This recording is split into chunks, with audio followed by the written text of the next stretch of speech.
All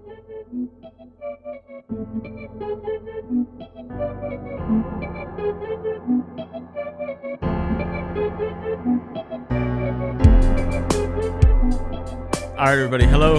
Welcome to What Happens When Todd and I Have Way Too Much Time in Our Hands. Or as we were discussing today, it starts to feel like you don't have enough time, which is ironic because that's definitely not the case. You have all this time in the world, but no matter what, I guess after a while you start to adapt. Because I definitely feel like I lose time here and there. And it's just trying to manage all these different hats in one place, like work mode, cook mode, like sustain mode, and then you're stuck at home. But how are you, Todd? They're kind of all just mixed into one, and then you're just trying to figure out when to pull them out at the right time. But yeah, it's a lot. Sometimes it is a lot, even if you're not working, because especially if you have like families or stuff, or if you're like, for example, myself, like doing some home improvement stuff, and I thought, I'm going to take like an hour or two. It's like, no, I took way longer than that. It's way longer than that. No, for sure. Like, it's like we were talking about a little bit before, right? About how it's just really curious about having all this time, right? And again, this isn't without consequence. Yes, people, time is money, so this definitely is anxiety. But for those of us who are lucky enough to be able to sustain ourselves for whatever circumstance, at least for the time being, we have a bit of time in between some of these things, especially because you can't go out anymore. You can't do anything else. So with all this time at the beginning, it felt like it was a lot of time. And now with trying to get as much stuff done as possible and be productive, at least I'm trying to, right? I start finding that you adapt. Like, it's kind of weird. Yeah, you talked about like losing, like having little gaps. I think my gap is just in my mind of what day it is. That's all it really is. I don't think I've lost like gaps of time. I just forget what day it is. Like maybe that's what it is. The last time we recorded, I might have said this of deja vu, but like there were 3 days where I thought it was Thursday, and none of them were Thursday. So yeah, no, I don't know who someone like said like have a good weekend, and I was like, what is a weekend anymore? Yeah, like does that even consist of anymore? Yeah, it's so funny. Like, it's so funny. Just being here every day kind of feels the same. And I'm on the verge of just like wearing the clothes I wear to go to work just so I can get into work mode. Right. Because if you stay in sweats all day, you're gonna act like it's a lazy Sunday. Like you're in sweats all day. Yeah, you're gonna act like you should be in sweats all day. And so it is a little bit of like a mind game to try and keep yourself on task. Like the weirdest mind game. So I'm not working from home, so I guess I don't deal with that in particular. But what I did start doing is I started wearing just my jeans. Like I never wear like just my jeans here at home, like unless I have someone over or something. That's a different story. But like I'm wearing them right now. Like it's like if not, like you said, I feel just I'm just wearing sweatpants or just whatever random fucking shorts I have or whatever, like. It just does something. It does have an effect on you. Yeah, and I've always noticed it because that's why when I get a chance, I've always chosen to wear like a long sleeve, like a button up. If I find an excuse to dress up, I will. Why? Yeah. Because the way you dress has an effect on how you think, and I've always liked myself when I've presented myself the best. Like I just love the way that dressing up has an effect on how you act. And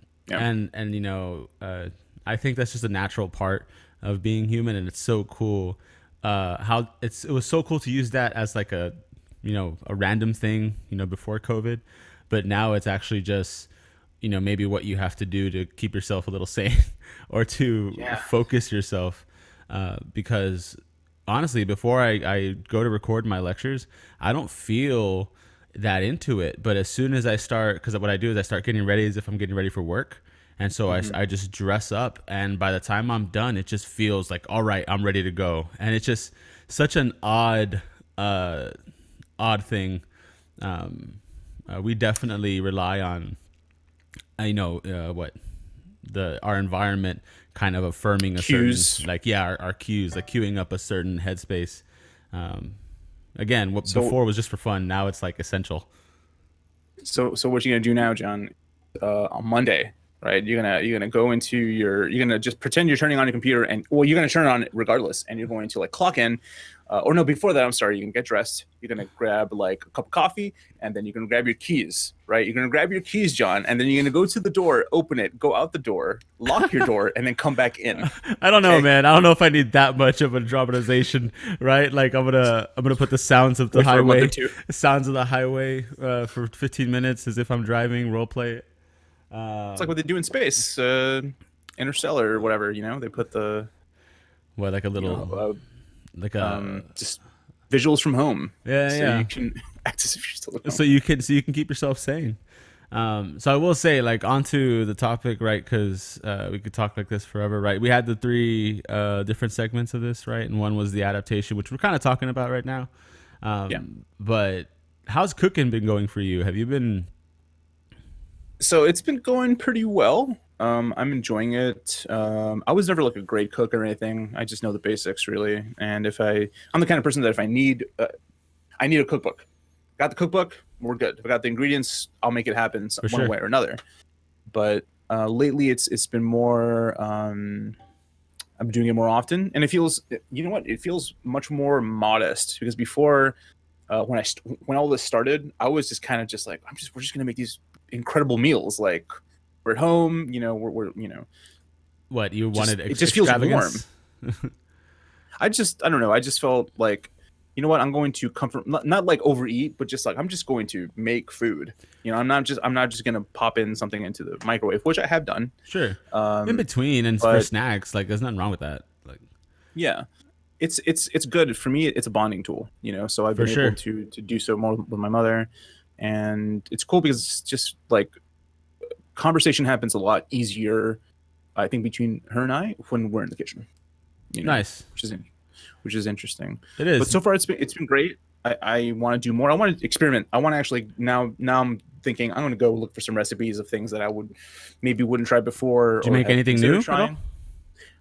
No, I haven't made anything new, but I'm going to. I'm Good. just gonna browse through some So stuff and see what I can find. I'm with you on that. Because so for the first time when I was at the store, I got simple biscuits that you can toss in the oven. And I got a bunch of gravies, some brown and some white gravy. And so I was like kind of bored in the morning, and I usually was just gonna make my sausage and egg, but I was just like, well, let me just make sausage, egg, and cheese and biscuits and gravy. Like, let me just make a Yeah. whole thing. And sure enough, I did it, and it was a lot easier than I expected. Messed up here and there, like if you don't stir the gravy quick enough, it's gonna burn, right? It's Yeah. little things like that, like. But no, it came out really well, and I was able to have like an awesome meal. So I want to do cakes. I made brownies today, which I made them better. Last time I lost like 20% of the brownies in the process. Gotcha. This time was all good. But I really want to try and make carne guisada. Ooh. That's going to be one. And on the way to that, I've seen some online, but I also want to talk to my mom and reach out to some people and know the differences between them. I want to make homemade tortillas. And Okay. I feel like as a Latin man, I should be able to conjure tortillas if I need to. It is quite literally in our hands to do that, John, Yes. for the rest of the world. Yes, and so that's something that I really want to do. But no, I'm all about cooking, man. I'm with you. And on to what you were talking about, like doing new stuff, I lucked out. My good friend Ryan, if you're listening by chance, hello. But my good friend Ryan actually passed forward some venison meat to me, and so I got some deer in my freezer, and I got some steak and some ground round. And ground round ain't the best, but I'll be able to use that for like tacos and stuff, and I'll make a steak here or there. But it's so cool to be able to like try and cook deer. I'm down. Yeah, and I saw that on your Instagram. So that's very very. You have a very nice friend up there. But that Yes, stuff, man, you're gonna have fun with that. dude, So that's a lot of awesome. deer.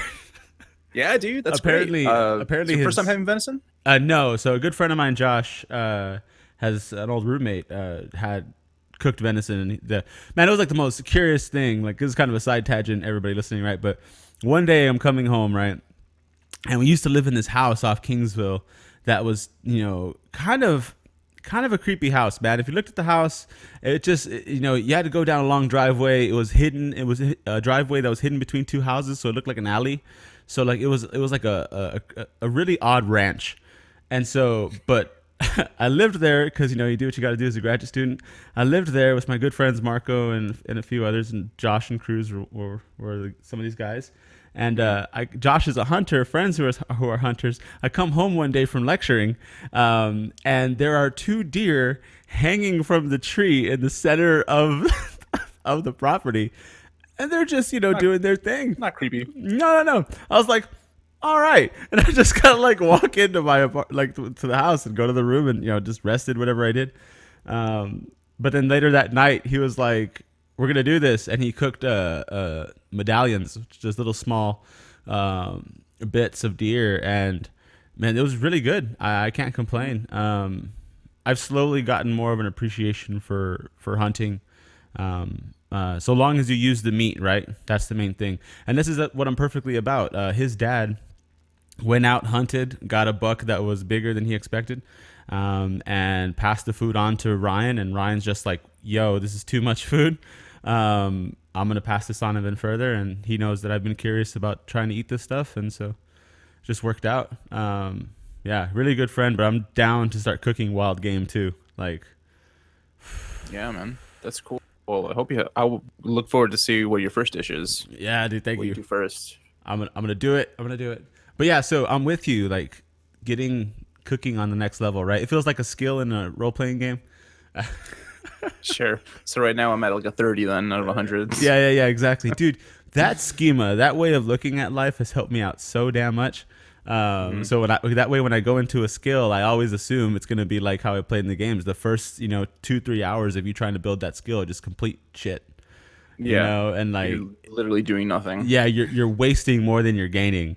Right. And then as you get towards like moderate ability, then it starts to become good. And thankfully now I start to feel comfortable with cooking. Yeah. That's Like, great, man. And you have the ability to do so now, right? You have a whole kitchen and everything that's kind of yours, right? So you can kind of do what you want, which is even better, right? yeah. Ain't no one get to tell you how to do things in your own kitchen. Yeah. Which is just nice too on its own. I mean, that's a whole other thing. I'm so happy to have my own spot here. Finally able to have my own kitchen and do my own stuff. Because I mean, I'm looking at a set of like stainless steel bowls for mixing, and then like Pyrex bowls for like being able to bake if I ever needed to within them, or withstanding like microwave and all that. And so yeah, no, I'm definitely I'm gonna do my best. And thankfully, my girlfriend too is really into cooking. So yeah, Perfect combination right there, guys. That's yeah. great. So it's gonna be great because the kitchen's always gonna be doing something. There's always gonna be something else coming out the kitchen. Yeah, I mean, we're in there so much, especially now since we're at home, right? We're kind of in there, even if you're not eating something, right? If you're just going to grab some water or something, you're just constantly in there more than I would imagine most other rooms in our living spaces.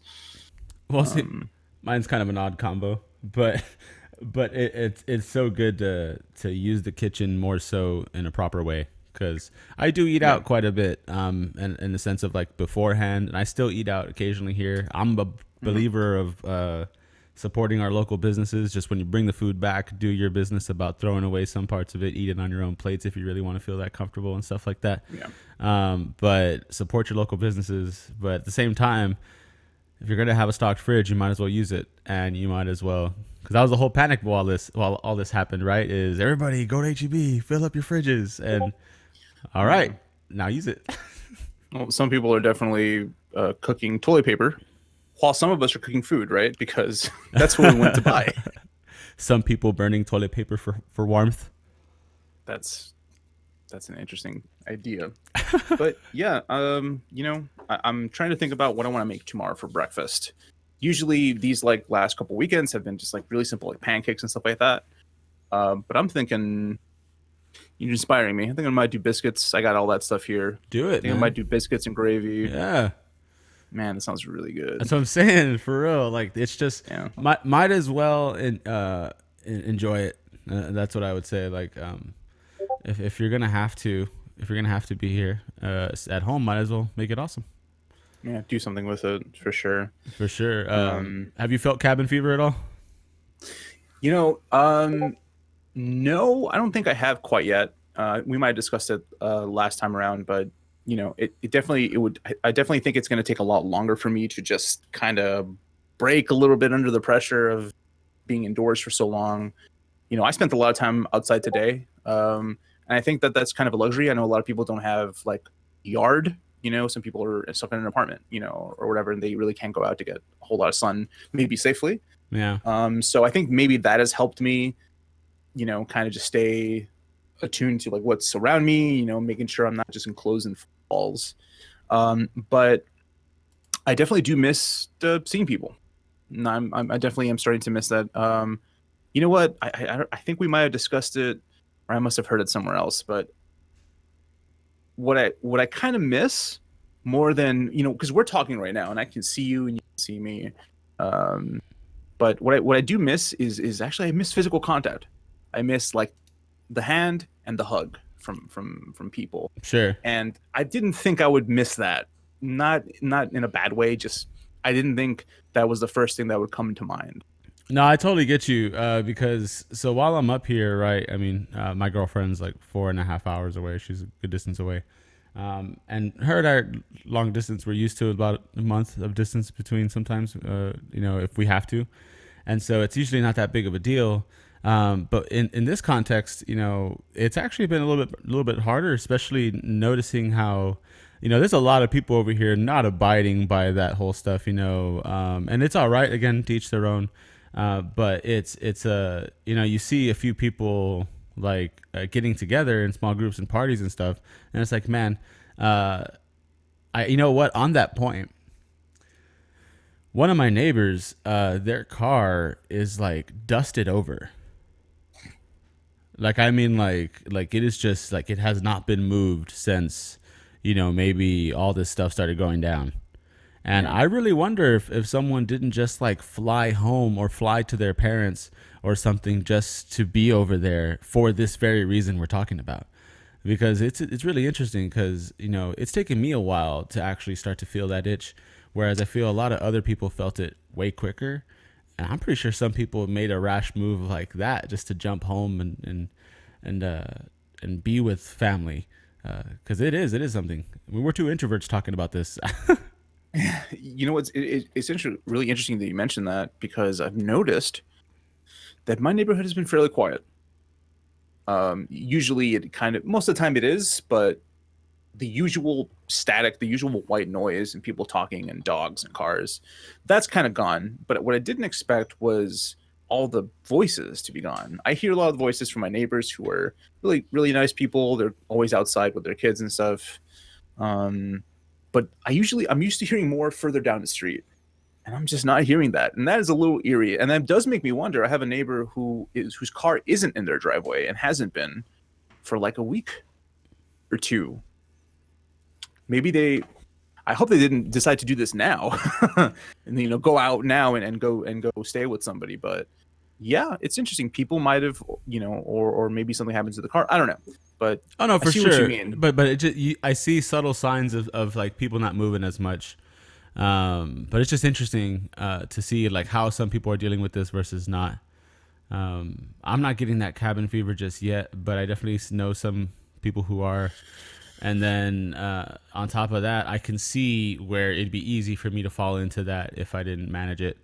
Thankfully, gaming all the time and talking to people and being connected. I mean, if it's really good, so I don't feel it as much. But I know there are some people who are resistant to that and who aren't maybe so used to trying to communicate that way.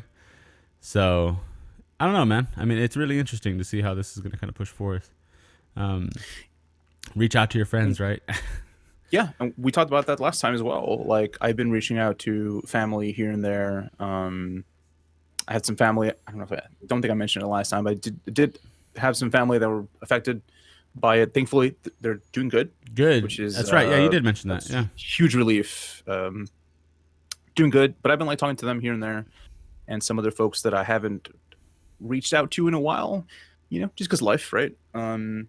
But that was really good, and sometimes you can really tell in someone's voice when they just appreciate talking to somebody. For sure. You can really tell that, man. Yeah. And I appreciate that even more.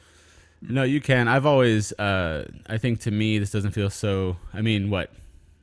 Right? Dating ourselves or whatever, right? But, not even. I think everybody had to go through that. But when in middle school especially, like It's okay. We're millennials. It's okay. yeah, but in middle school especially, like I feel like phone calls were everything, right? I mean, texting didn't take over too much yet. Texting was there, but I don't think that people were as preferential for texting as much as they are now. Because a lot of people, I mean, say that joke of like, "How dare you call me without texting?" Like, and whereas before it was, "Why are you texting me? Just call." And it's so interesting how this feels like a going back to normal. I think I said that before. Like Walmart used to close at 11. HEB used to close like at 10. It was a thing where if you needed something, you better make sure you got it before 11, because everything was closing, and you're gonna have to wait till 7 in the morning like everybody else. This feels like an odd return to form. Whereas I think for a lot of people, they don't know that they're not used. They maybe don't remember that world as much, because we're so used to that, right? That access. It's also really interesting because I think us in our generation, we've been able to adjust really, really well to most of us. Some of us have been able to adjust really well to changing technology. You know, but yeah, it is interesting thinking about people who don't remember a time like this, and it's like kind of going back to basics in a sense with like phone communication and stuff like that. Because you're right, like To us, yeah. I remember thinking, why you like what is this texting thing? But which is funny because we were on the phone in high school, but like we also did like MySpace and stuff like that. So that Yeah. was texting, Yeah. but it didn't. I don't know. Nobody wanted to do it on a phone. No. At that point, it was well, because we were like trained to do what emails and everything, right? We were That too. so. I think that's really what it was as well. Was kind of getting us. We were more used to communicating through the computer at that point, in the sense of trying to, anyways. That was the norm, and then the idea that we would use the phones for so much communication, because back then they were so rudimentary, right? Back then they were so annoying to deal with that the idea of communicating everything through there was just stupid. But now that each one of us basically has like a supercomputer in our pocket, right? In pockets. It's especially relative to those phones. Geez, do you remember like the Nokia brick and all that? Like, like, My mom had one of those on BlackBerry, man. So I remember these things. I miss the BlackBerry, man. I want the full keyboard. I loved being able to text somebody without looking down at my phone. I do miss the keyboard. Yeah, That I definitely miss. I never thought the Rumor was a good phone, but I love the keyboard on that thing. Yeah. Or what was that other one? It was like it wasn't the Rumor, but basically the Rumor did something similar. The one that would switch, like the screen would flip. I can't remember what it was called. That was a T-Mobile phone. Yeah, and it was something that came out like a long time ago. It was the It phone when we were like in high school. I knew a person that had one, and then he dropped it the next day or something like that. That's usually how Real it goes. quick, I wanted to add a story because we were talking about like texting and how like we used to never want to do it when we were younger. One of our mutual friends, my first text, and he will never remember this because I think he was asleep. It was like 7 a.m. And it was my first time texting. I was like, I'm gonna text Al. So That's I text funny. him, That's funny. and I say, hey, and he's like, hey, I don't have any minutes, or at the time it was like minutes or messages, right? Because back then they would your plans would be with a package of messages, right? Yeah, you'd only be able to do so remember many. that it was like 1,000 messages or something crazy. Even less depending on what it was. It was like 500, 800, 1,000, 1,200, and all that. Yeah. Yeah, and I kind of bullied him a little bit. I'm like, oh, okay, well, why though? So I made him text me like 4 more times, and then he stopped. That's awesome. No, I remember that. I remember having to call and check how many messages I had sent every couple of days. I remember that. I remember having to call and be like, "Hey," like it was there was like an automatic line, and you'd call real quick. You'd press like *2, *4, or something like that, and it'd be like, "Your account messages sent." And it would tell you how many text messages you had. And as a matter of fact, it was so limited for a time that within a year or two, unlimited was the norm. And we used to have a game where we would see how many of us could send how many messages in a month. and it was almost like bragging rights for those people who could keep up a conversation for like months. Because I remember Mhm. saying like, I have like, I can't remember. For example, I have like, 4,000 messages sent, or like 5,000, and this other person's like, I have 7, and we're like, it's just so dumb. Where such the random fads. But the reason why we were like that was the whole thing was only because it was limited, right? We couldn't do it for a bit, or we couldn't do it for long periods of time. It is so weird, Right. like seeing that how everything's kind of gone forth with the phones. I honestly trip out a lot about how they've just changed so much, and they have grown. Because I used to be really into them, and I am, but after the Galaxy S5, and yes, I'm saying the S5, I don't think like okay, go to the S6. After that, the phones haven't changed much. They're like, yes, things have gotten faster, things have gotten like whatever, but the OSs are about the same. Like the tech is about the same. It's just running faster. There's no like new tech. It's It's just mostly, I'm efficient. not a tech expert. Like, I've gone through quite a few Galaxies. The one I have right now is a 9. My previous one was a 6. And that was the first one that Samsung decided to say, "Hey, we're not going to give you slot for a memory card." So I was like, "Oh, why did I buy this one?" Anyways, but yeah, like um it's I've gone through quite a few of these, and most of those are incremental. They're incremental changes. Like, the big ones that they talk about are like the camera, and then how much how much memory it has and stuff like that. But those are things that you can change. Yeah, The cameras, like, at this point, okay, I know people take pictures like crazy. I take pictures now. I like to do it for my Instagram story. yeah. So it's like, how many pictures do you actually take? Like, don't you? Some of us probably have a camera lying around, which I do as well. What does it matter? The phone is, anyways. Yeah, But yeah, yeah. you know what it does matter for? Communicating right now Yeah, yeah. in this time of need. Which is again interesting. How what became luxury, or what was luxury became when feels essential now, which is just Yeah. again very very curious, very odd how that ended up working out. All right, so last thing on the adaptation I have, which I feel like we might be able to talk about for a bit is, Hmm. so we live in Texas, right? Yeah. How do you feel about the concept of reopening? From what sounds like they want to reassess this. They plan to start elements of reopening tomorrow, actually. I mean, Monday, and then things start to roll. They're gonna check it again on the 27th, and then they're gonna try and see it like week after week. What do you think about this retail to go and all that stuff? Well, I mean, retail to go has already been a thing for a little bit while we've been, um, post COVID, I guess, or during this situation. Um, if anything, I guess I definitely don't agree with a lot of times with the governor of Texas, Abbott. But I think that I understand. I understand the economy at some point has to continue happening, right? It does, regardless of our situation. We kind of have to move forward. But the only way that that works is if people are safe, is if all the precautions are taken. And if they're not, then I say this is not a good idea. But I am willing uh like kind of go along with his steps in reopening instead of just opening flat out. Even he knows that that's a foolish idea. Yeah, You I would know. agree. I'm not the biggest fan of Abbott either, like 100%. But I definitely appreciate how he's been handling this, because again, I understand that too. There has to be a middle line between being able to take care of our sick and stop this pandemic and slow it down, but also make sure that our economy isn't, crippled under all this fear, right? Because there is an element that is just fearful, but also I hope that they understand that when they say that you can't just say, okay, guys, as we talked about, right?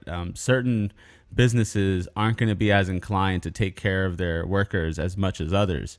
So when you say like retail to go, I hope that isn't just in, are we abiding by the honor system?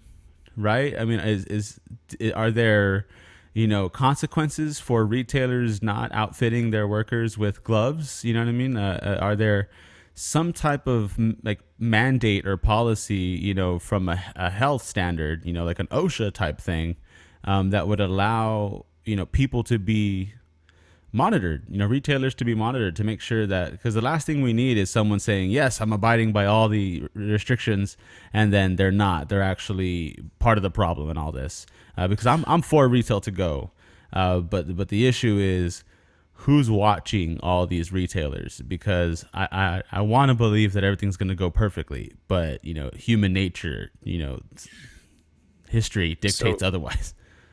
you make a very good point, and something that I can tell you, I won't say the retailer, but I can tell you that I have seen and heard, and I've seen reports of a certain retailer closing down in a couple of different states.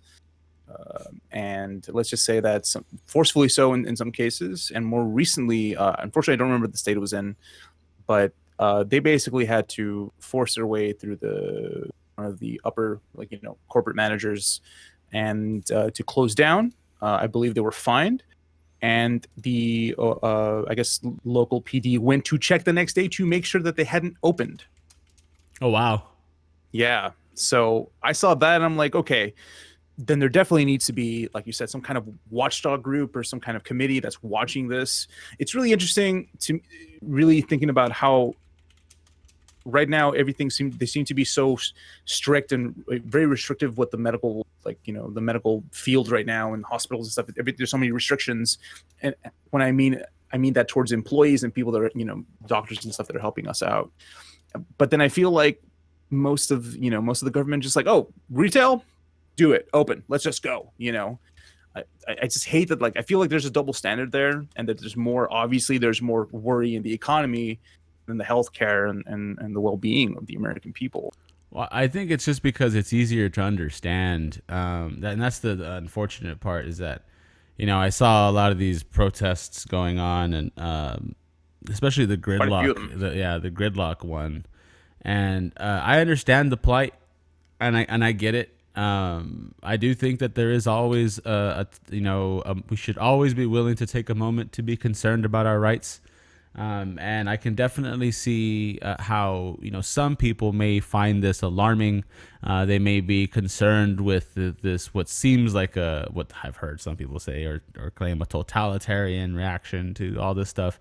And I think what a lot of people fail to realize is the reason why we had to come to like a stop like that is because we were so ill prepared, right? Everyone is saying, well, we could still work and take care of this pandemic.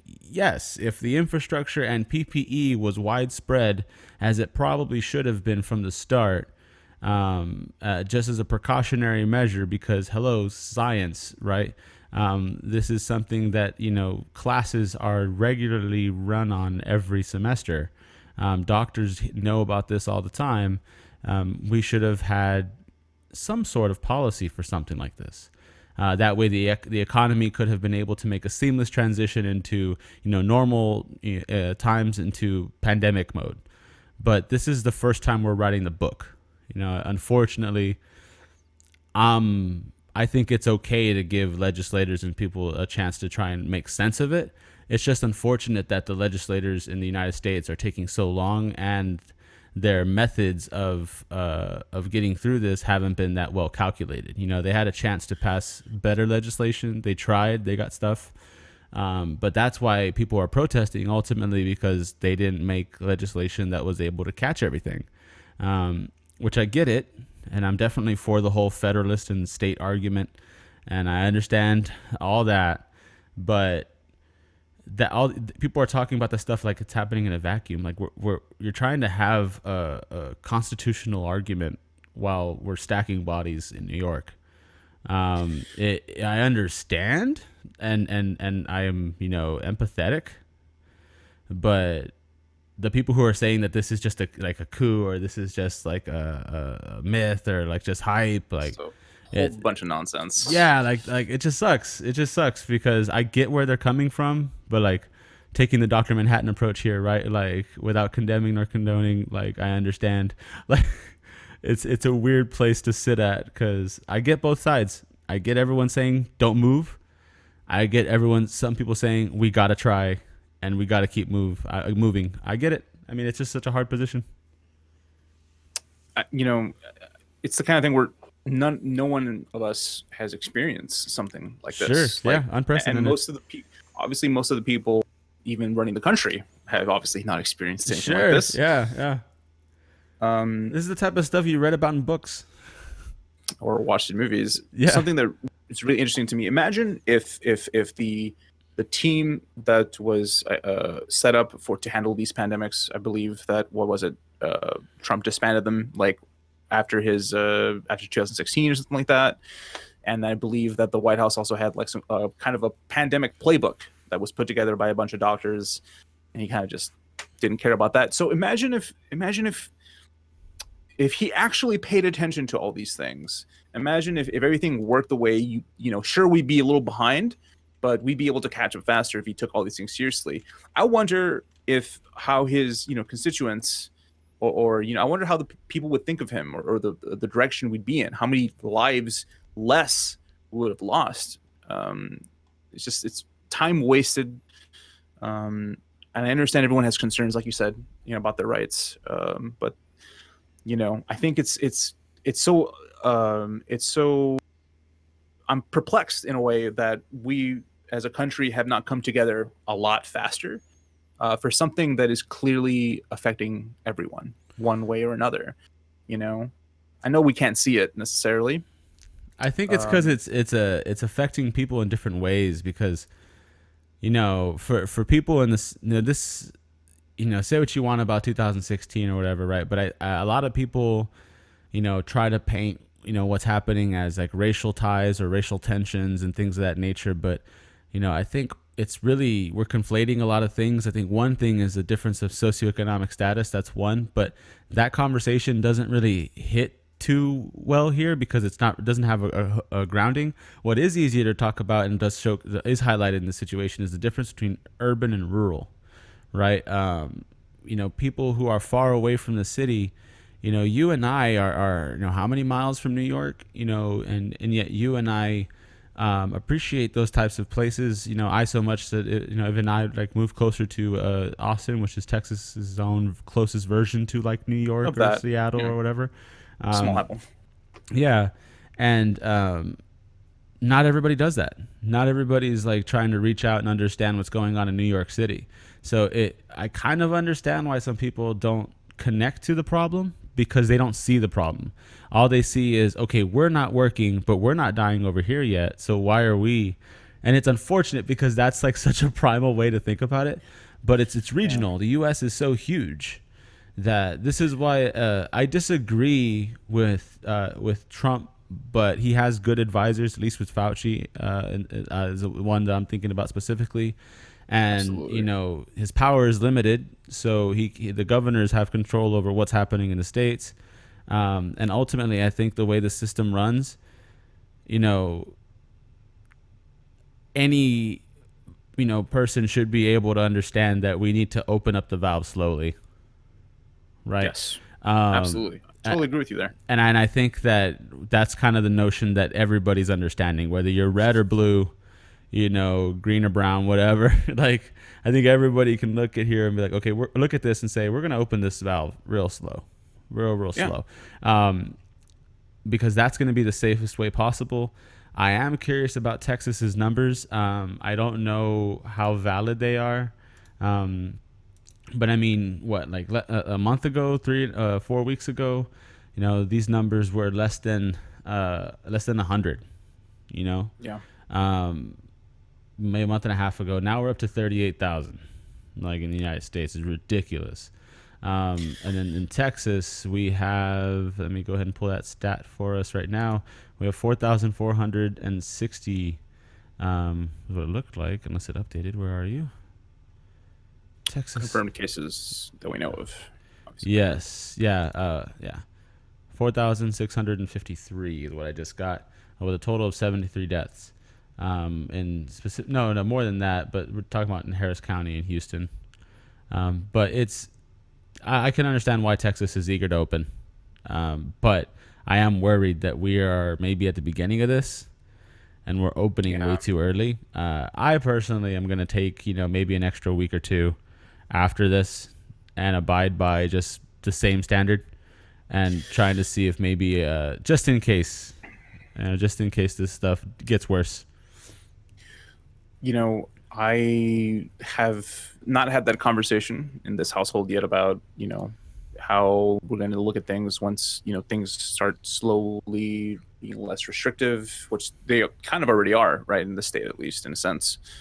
Um, I think for myself, I'm probably gonna play it really safe, man. I think a lot of people are. Um, my concern is primarily, with just making sure I don't get it and then give it to somebody else. If I get it, whatever. Like, but if I give it to somebody else, that's the thing that scares me the most. And I understand again the economy opening up is important to an extent, but what's the point of not doing it slowly? If you do it quick, people aren't going to go out anyways, or a lot of people won't, out of fear. Yeah, no, some people will, but a lot of people won't, or at the very least, people are going to be real concerned. Like, I think people would be very concerned about if we just opened up. Um, Out of the Again, blue, just like right now. Yeah, yeah, we'll have people I who would go not be out, cool with that. but I think there's going to be a lot more people who criticize it. Um, it's kind of nuts. I'm you know cautious. I think that's just a way to think about this. We got to be cautious about reopening.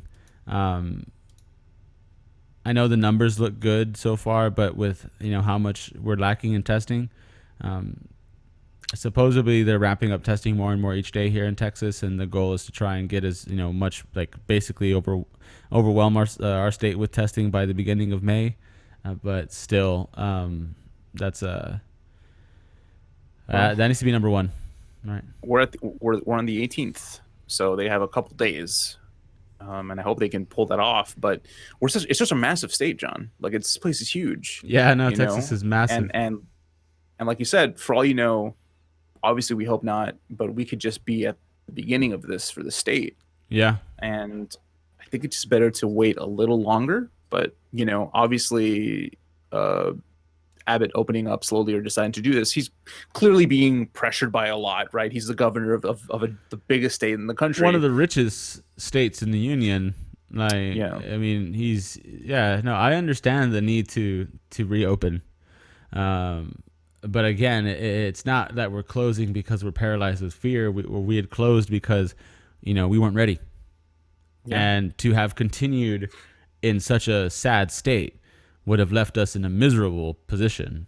And that's why we had to close. So I hope that, like, I feel like a lot of people look at this like we closed out of fear and there was no point. We could have just kept running and changing along the way.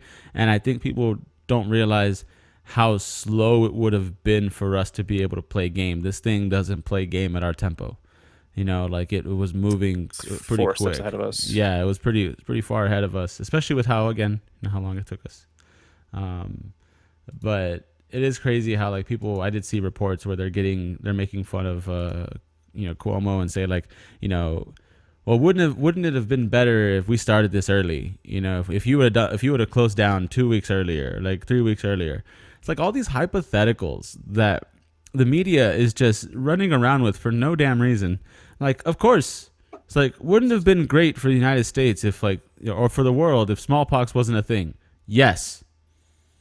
What's the point of such a random hypothetical? Like, what is the goal, right? Because a lot of people don't understand the whole notion of, um, you know, we pressed forward when it was a problem, and then, like how Cuomo said, like, we were one of the first, if not the first state to react to this. And think about that, the first state to react, and the reporter's like, well, you could have done it earlier. Yeah, yeah, man. Like, and the sky could fall. Like, what's with the hypothetical? Like we need to talk about facts that we're Maybe, using now to move maybe, forward.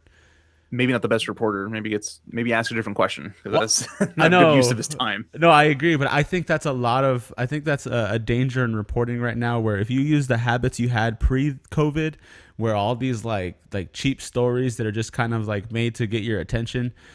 Yo, COVID has our attention. You Yeah. you don't need to inflame the story. There's no reason, right? There's no reason to try to dramatize this.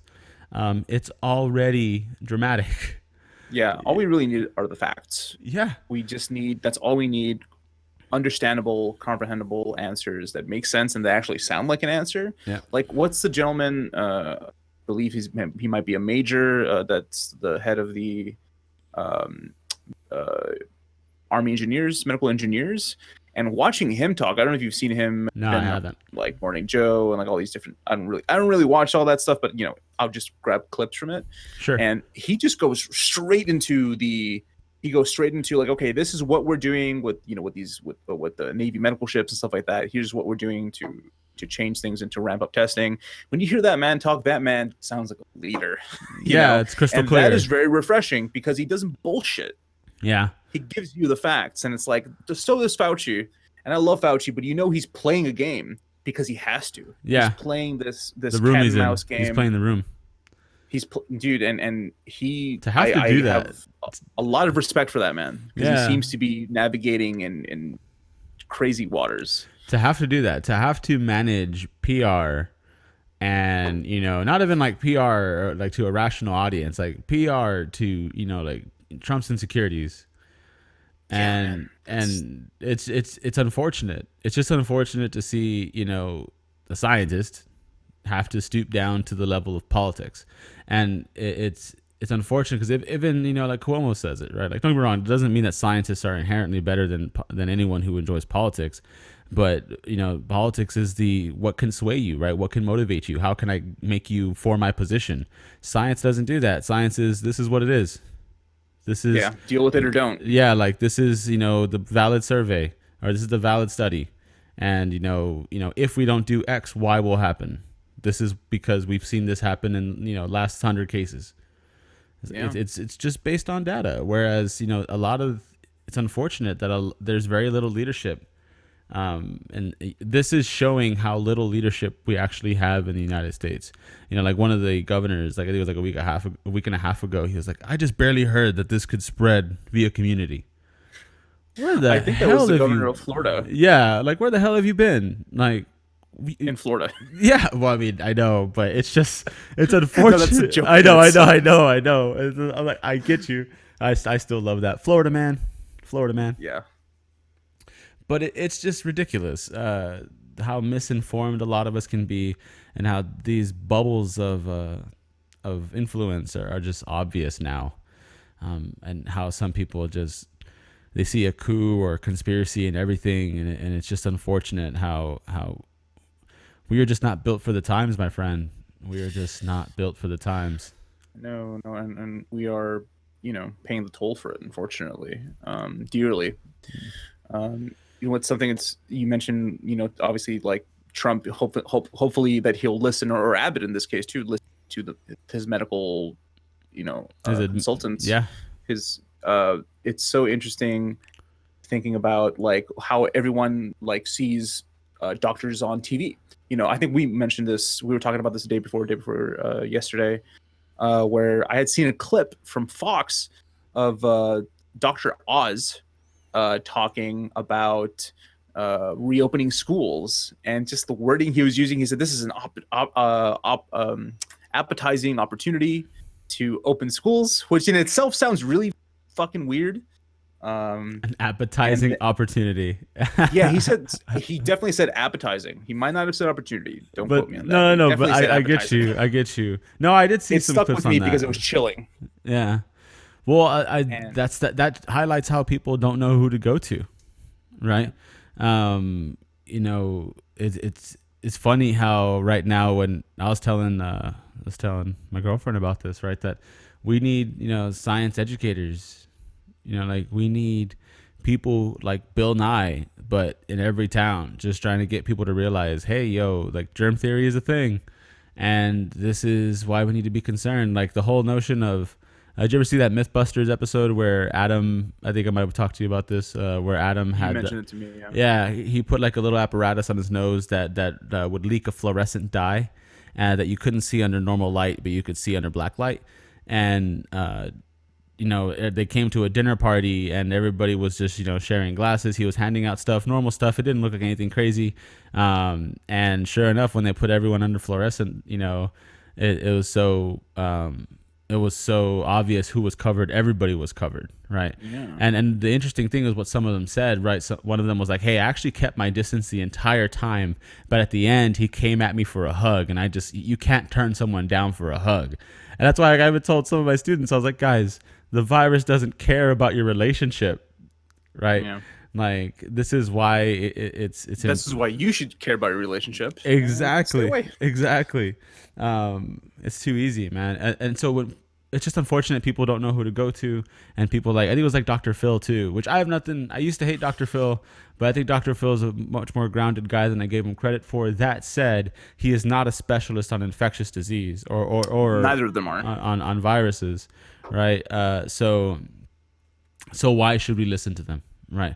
And that's the thing is that people don't know who to empower. So they're just going back to the old voices. And it's just nuts, dude. It's nuts. If anything, those old voices are showing, are showing their age, are showing the cracks, because you see that. And like, I think the Dr. Oz, I'm just going to call him Oz at this point, not Doctor. You say just Oz, it just sounds like the wizard. Just some dude named Oz.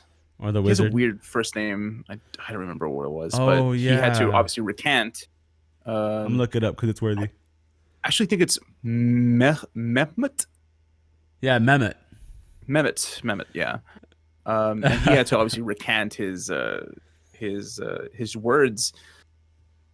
I don't think Dr. Phil has. I don't know what he said. He said some choice stuff. I just don't remember what exactly he said. I think he might have said something particularly about opening the economy as quickly as possible or something. I could be wrong, but just not you hear that from someone like him, it's like, but yeah, exactly. Just why are we looking there? It's like, why are you talking?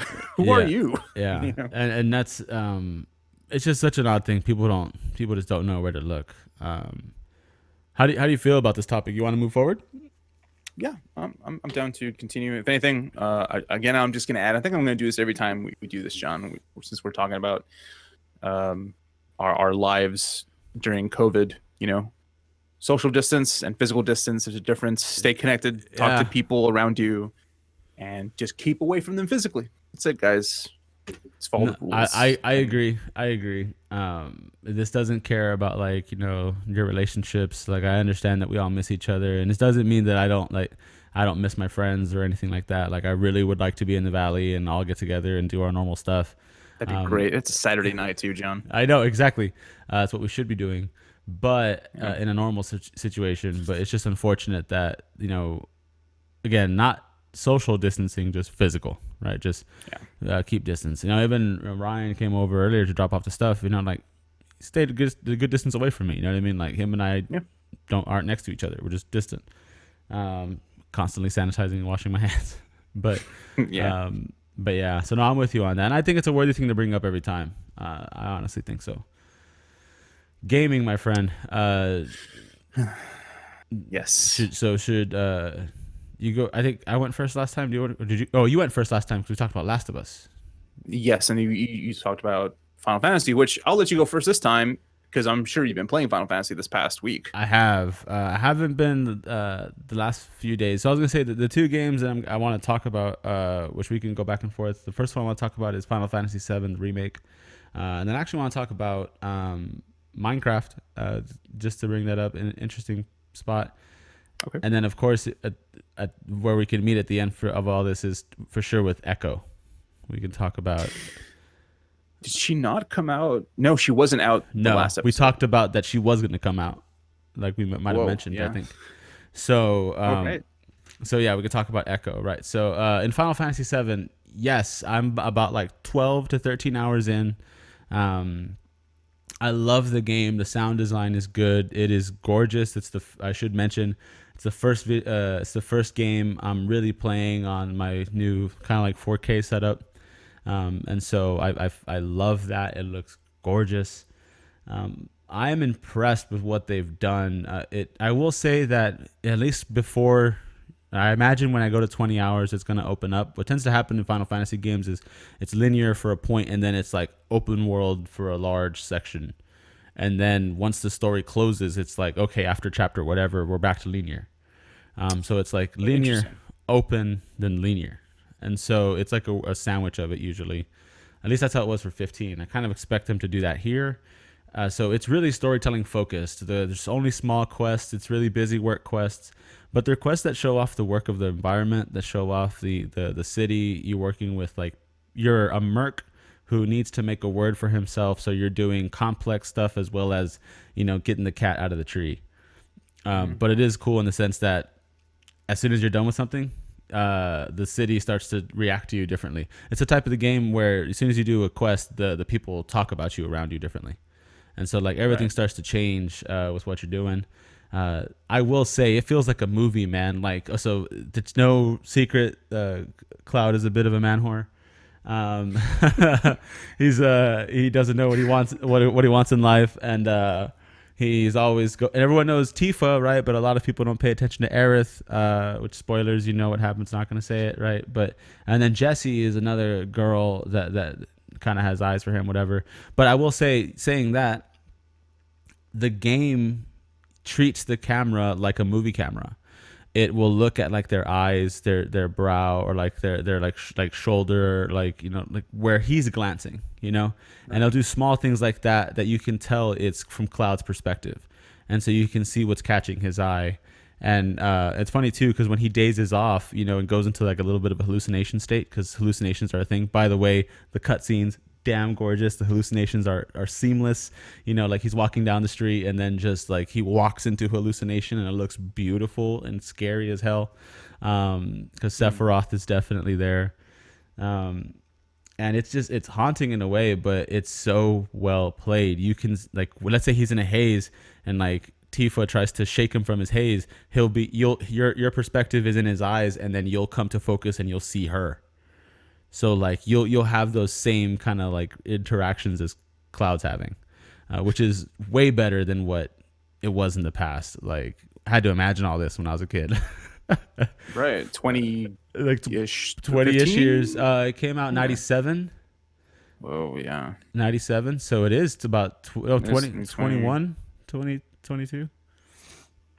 So it's a pretty intense thing. Like I've heard people say it that this is the game they intended to make, and yeah, man, this is like they wanted to make this story, like, and I think it's kind of what I expected. I probably told you this a while back. I expected it to be a 3-parter, and if they're doing it 3 parts, it's because they're making it into a movie, like trying to make each one into more movie-like, and it is. It feels really movie-like. I'm down to finish playing it. It really does hit at your heartstrings, and like it's really curious. Like, so I love it. That's great. So you were talking about camera angles and how it constantly pans back and forth to tell you about what Cloud is looking at, to distinguish that kind of stuff. That sounds really intimate, and it just sounds like really good direction. And I see that I definitely see that a little more here and there in games, but I think the first game I noticed something like that in was Metal Gear Solid. Yeah, I can see that. A ton of just camera work, and it was just intense because Kojima was obsessed with turning it into a movie. Like he was obsessed with making it feel like a movie. Metal Gear Solid 5 is what I'm thinking of.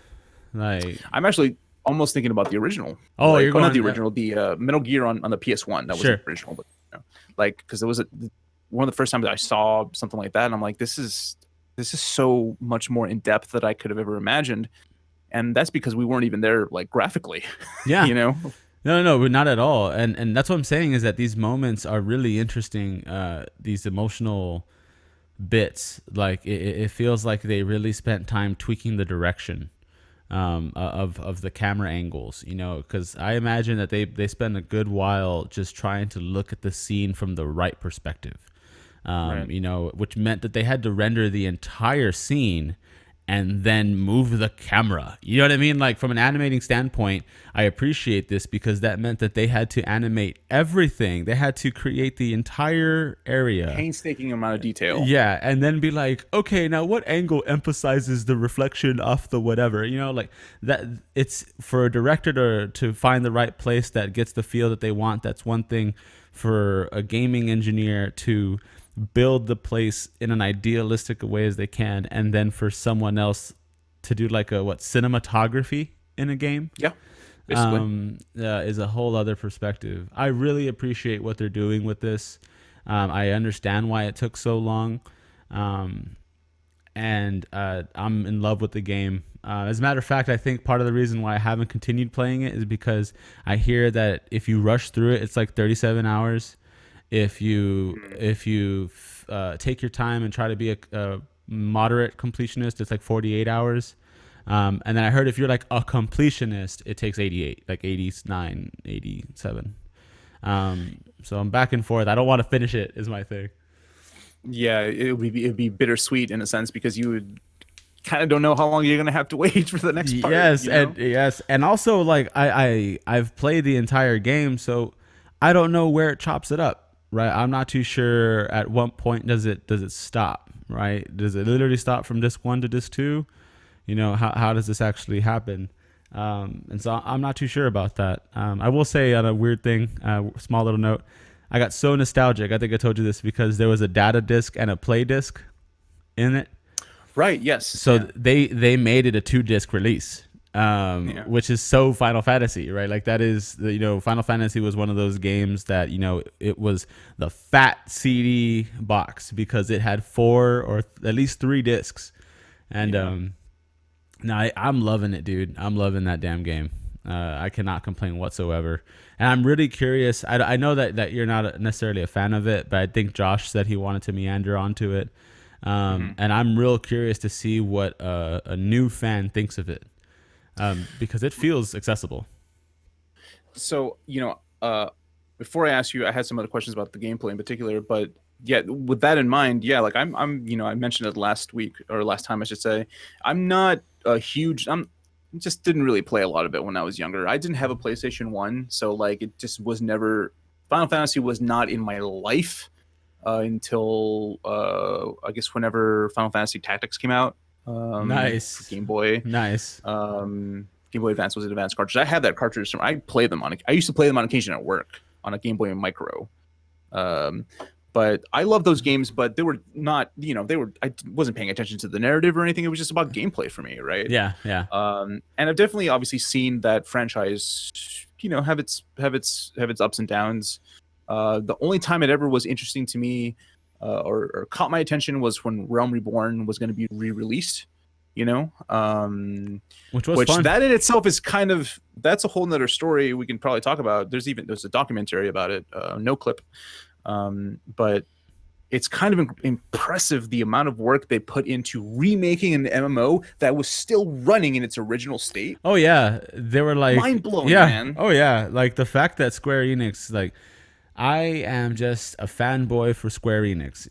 I understand that some people don't like some of the work that they put out, but the engines and their commitment to their fans is ridiculous. I mean, the fact that people have been clamming for this, like Final Fantasy VII, for so long, and they're just like, nope, it's not done. It's not done. Like that's I mean, it's respectable coming from that type of a group, because they tend to work really hard on their graphic systems. They tend to work really hard on a lot of the work that they put out, because they make some of the best games that I love on the PlayStation. So, but at the same time, I'm not going to pretend that they don't have their issues. I like 10. I don't think 10.2 is necessary. I think 13 was great. Why the hell do we need 13.2 and 3? 12 was an interesting miss. 14 was a miss as well, until they remade it into Realm Reborn. And Now very successful. yeah, And now still successful. Released an expansion recently, right? wasn't Shadowbringers. It was something else. I think Shadowbringers was before it. Before that, yeah. I don't play the game, but I No, I'm try with to you. pay No, attention. A Realm Reborn is a cacophony. It is as complicated as life itself. Like, the reason why I say that is because, by God, man, like, you have access to every profession under the sun once you start, and it literally is, what do you want to be in your life? Like, what do you want to invest in? And there's so many options that it's a little daunting. I definitely feel the tyranny of choice in that game, which is just like, there's too many options. Paralyzed by it. Yeah, and I think Gabe felt similar, and if I had a better PC, I think that once I get into the better PC market and all that, I'll be cool. Like, I think I could play Realm Reborn and I'd like it. Playing a Realm Reborn on the PlayStation even though I will clap and stand for that team for mapping that controller the way they did, I have yet to see another game utilize the real estate of a controller as well as Realm Reborn. But god damn, do you know how that controller works, right? I played it in its beta right before they re-released it, and man, that map I was ridiculous. They were like almost overlapping. Yeah, like, they a are. couple buttons. Yeah. Everything was overlapping. Yeah. If I'm not mistaken. Because the bumpers, right? R1, R2, L1, L2. If you hold down, so if you're not holding down any one of them, your buttons have a map, right? If you hold down one of them, you've remapped the entire controller, and that continues for every bumper, right? Yeah, so you have that's X wild. possible, like, yeah, brilliant. When I got that game and I was skeptical because I had played World of Warcraft, I was like, how are you going to put a mouse on a controller? When I played that game, I played it for like 6 hours. I swear, the first time I played it, just admiring how well they did it. Still Right. confusing, still difficult, but it is like probably the best design that I have seen for trying to put an MMO on a controller. In the sense that they tried to do justice to the mouse and to the keyboard, not to the controller. Right? That's insane, man. Like that, oh man. But all that to say that Square Enix is a weird giant in the game design. They've definitely hit the mark here, and I just worry for them because I think this is gonna make high expectations for 2 and 3. Right. They're gonna have to hit all of them out the park. Like, Yeah, I've definitely seen people question whether it'll be more than 3 parts. I don't think so. I've been hearing that a bit from people in industry that might have sources somewhere. I would hope. But who it's knows? not. I would imagine that they would, like you said, they would maybe want to just keep that movie trilogy kind of sense going for the game, which is ideal in most cases, anyways, because we're kind of used to a lot of massive games. Just think about any trilogy, Mass Effect, just Sure. anything like Yeah. those 3 games, and then that's how people like it, or that's how people are used to consuming media that way. And I would say the same has been true. Like, not like we don't have to go into that topic because I think we could talk about that topic alone for a long time. But Assassin's Creed, right? I think after Assassin's Creed did 3, like, people fell off because they did all the Yeah. minis in between, right? But once you finished the Ezio Altair trilogy, like, everybody was like done. Like, they just Done. a lot of Move on people walked move on off. from this. Yeah. But Ubisoft is like, no, we're not done. Yeah. No, there's so more. much more. There's more. $60 every year. Yep, and some of them were terrible, but at the same time, Origins is really good. I have Odyssey. I've yet to play that. That's on the backlog. I started it. I did, and it looked good, but I didn't have my TV yet, and I was like, I'm not doing this, and I just like turned it off. Yeah. I was like, I'm gonna gotcha. wait. I'm gonna wait. I'm glad that we were both, because we both got TVs recently. You got obviously a lot quicker than, or a lot sooner than I did, more recent, I should say. But it's cool that you got to play Final Fantasy, which is a game you've been waiting for a long time, and I got to play Doom, that I was waiting for a while too. We both got to play it in 4K. Yes, And which looks amazing. It feels so good, man. It feels so good. Like, looks so good. It's so hard to deny how awesome certain games look on HDR and that fidelity. Yeah, man. It really does make the whole difference. Like, I'm not like a hardcore PC gamer just because I don't have one right now, but I can definitely appreciate when a game looks good, even at this level, for sure. It's kind of great. It is. No, it really is. Like, it's been so long, man. I mean, I was in like the dark ages of it. I was using a 720 projector on a wall, which again is not that bad. I had basically a 65, 75 inch screen. It was massive. Yeah, it was fun. It was great.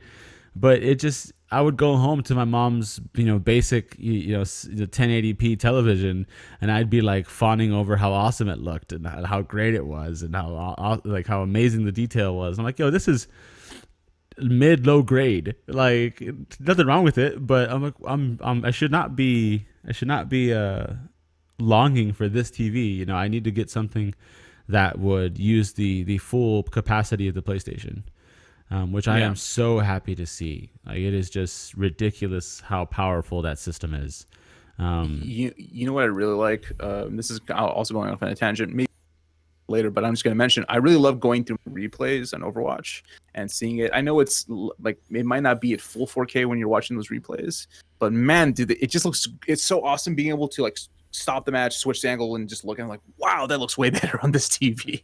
It did on my previous I've one. been meaning to do that, and I've never used that feature, but it's something I've been wanting to use because the way y'all describe it, I mean, some of those matches are just so like crazy. There's so much stuff happening at the same time, and I love those. Like, there's so many moments of where like we can predict it, where some of us like, we're gonna die, I'm gonna die, I'm gonna die, I'm gonna die, I'm gonna die, and then you or me or someone's like, no, you're not. You just swing in and save the day, and it just, you have, you know, a minute to 2 minute long fight with like, you know, 6 of these random moments, you know, that just change the sway. Because I'm always like, it feels like playing hot potato, and you're just like waiting for it to fall. You're like, I'm taking all the damage. yep, you hand it to somebody else. Yep, Someone else takes the damage. now you. And then, you know, whatever happens, you know, it's just really interesting how all that kind of works out. I need to check that out. But I will say, just to finish my point on that, I'm stoked with Final Fantasy VII. I am happy with it, and I can't wait to finish it. But at the same time, I'm treasuring. I'm You definitely don't want to. I don't want to. I'm taking a light jog through the game because it is so far it feels like, you know, a masterpiece. Like, it feels like a game that was loved on. And that, you know, people, I can imagine teams of engineers replayed every one of these damn cutscenes, you know, over and over and over at nauseum, to the point that they're just like, I need to get it right. I need to get it right. I need to do this right. Those people definitely know the game better than anyone. Yeah. You know. So, Actually, something I did want to ask you, related to the game, I know we're trying to close out on this, but I did want to ask you, which is really important to me, even though I haven't played the previous one. Does the game feel more like just a graphical overhaul, or has the gameplay legitimately changed to kind of adjust to modern JRPGs? Like, does it play like a Final Fantasy 15? I don't know if I asked you this the last time you were waiting for it. Yeah. Does it play like a Final Fantasy 15? It or does. Does it play like, okay? No, so you get an option when you start the game. You can go classic mode, which is this hybrid of the old mode turn-based and the new fight system, which is basically combos. Like, you're moving around, and then you do like R square, R triangle, R circle. You know, we'll do specific combos once you have the mana or the action points, whatever. So it still operates in turn-based, but at any point you can press X and access the turn-based menu. Okay. So like, you can press X and it turns into a normal Final Fantasy game where everything stops, and, you know, you're doing that, right? But the way that I will say it's fucking awesome, Todd, because I didn't even think about this, and I'm glad you're asking this question.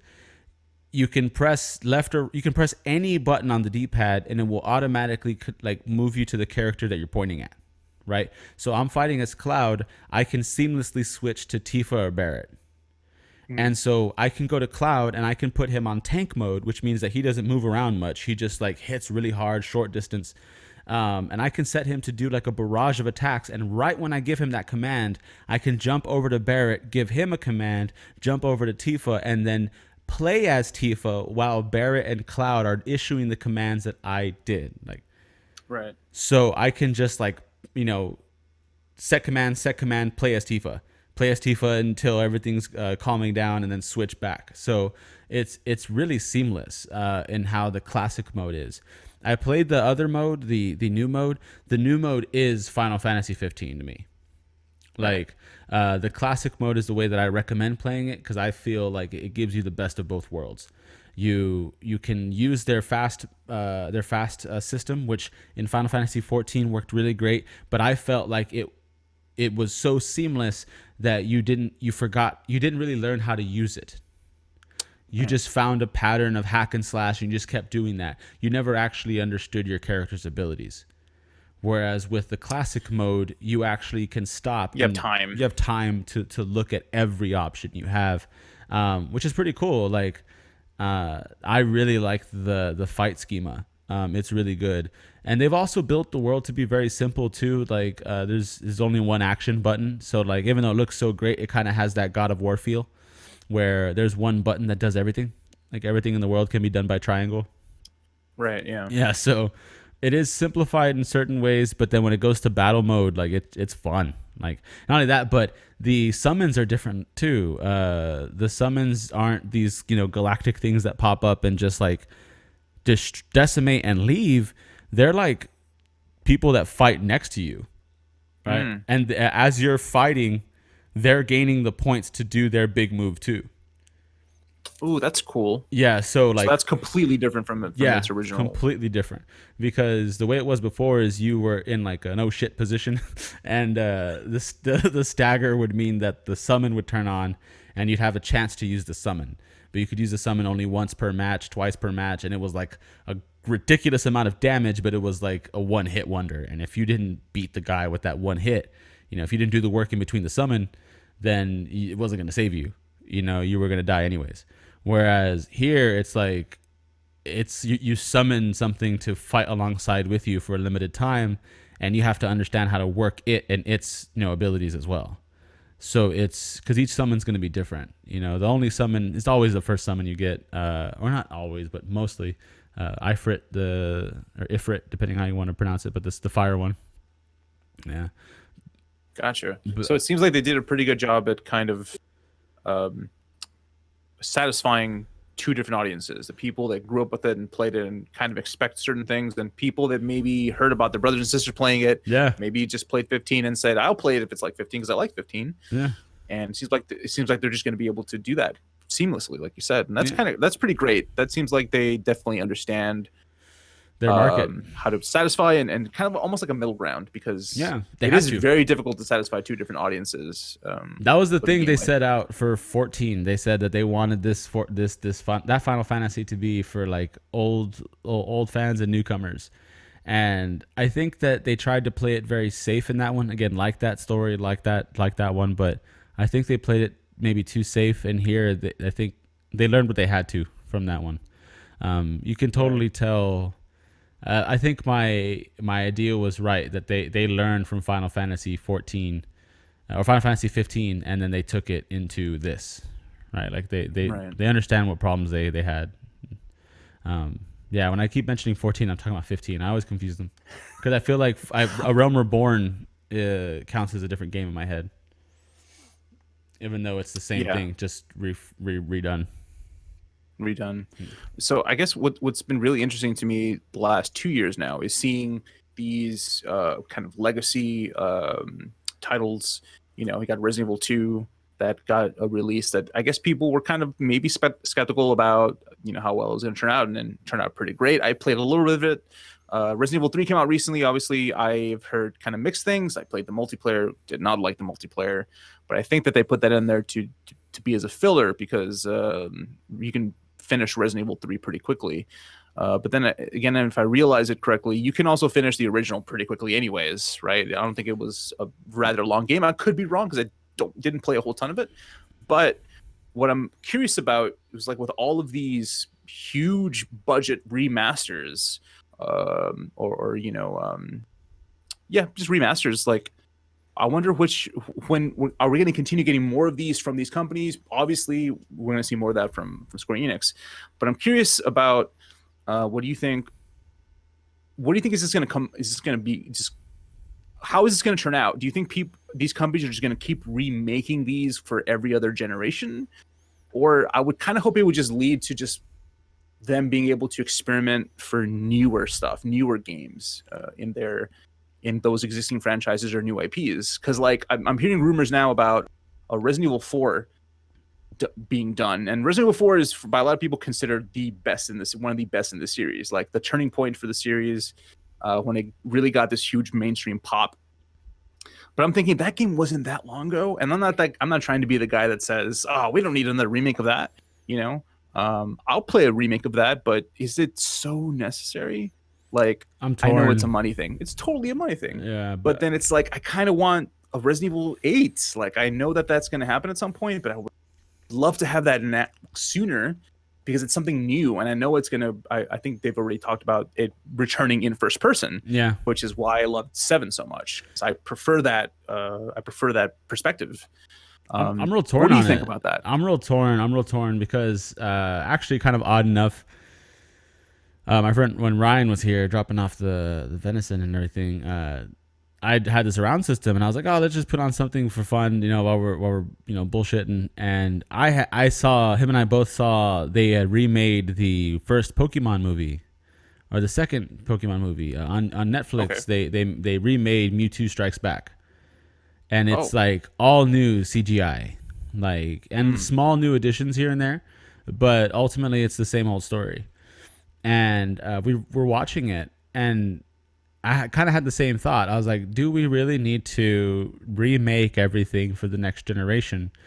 And as much as I would say, no, we don't need to do that, right? But I think we're going to end up doing that in part because there is a technological difference between, when, Pokemon the movie 2000 came out, which is what this was, and or not, it was the movie after that. It's like 99, right? Whatever it was. But whenever this came out, it was using, the standard cartoon tech then. And it's really interesting to see the same scene that I saw as a kid reimagined in 3D scope, where I could only see a 2D pan of this guy screaming at, Nurse Joy, hey, I want to go to the island. And now I see a full crowd of people where I can actually identify each body in the crowd. Mm. It's weird to me, but I guess it's probably more normal to the kids now, because that's what they grew up with. That's some of the cartoons they had. They would. Do you remember an old cartoon like Reboot? No. Dude, there's Mm-mm. an old cartoon Reboot that is one of the first cartoons that tried to do what is normal now, which is full 3D rendering of the bodies, of the people, not 2D drawings.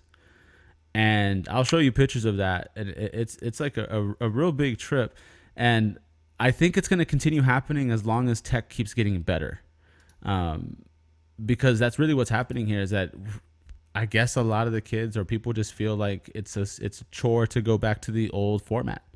I mean, try to Yeah. put on the VHS, man. Like, No, I won't. yeah, see what I'm saying? Like, you need what's known as a VGA cable. Yeah. Uh, Oof. yeah. So I kind of want to see if I can, if you don't know Look that the up. Yeah. So just real quick, I wanted to add to what you In said. case you'd The one forgotten thing how I will say is that alphanumeric this show was. the one just kind of pardon for that. Hold on. thing I There was some audio that cut out, but you were saying?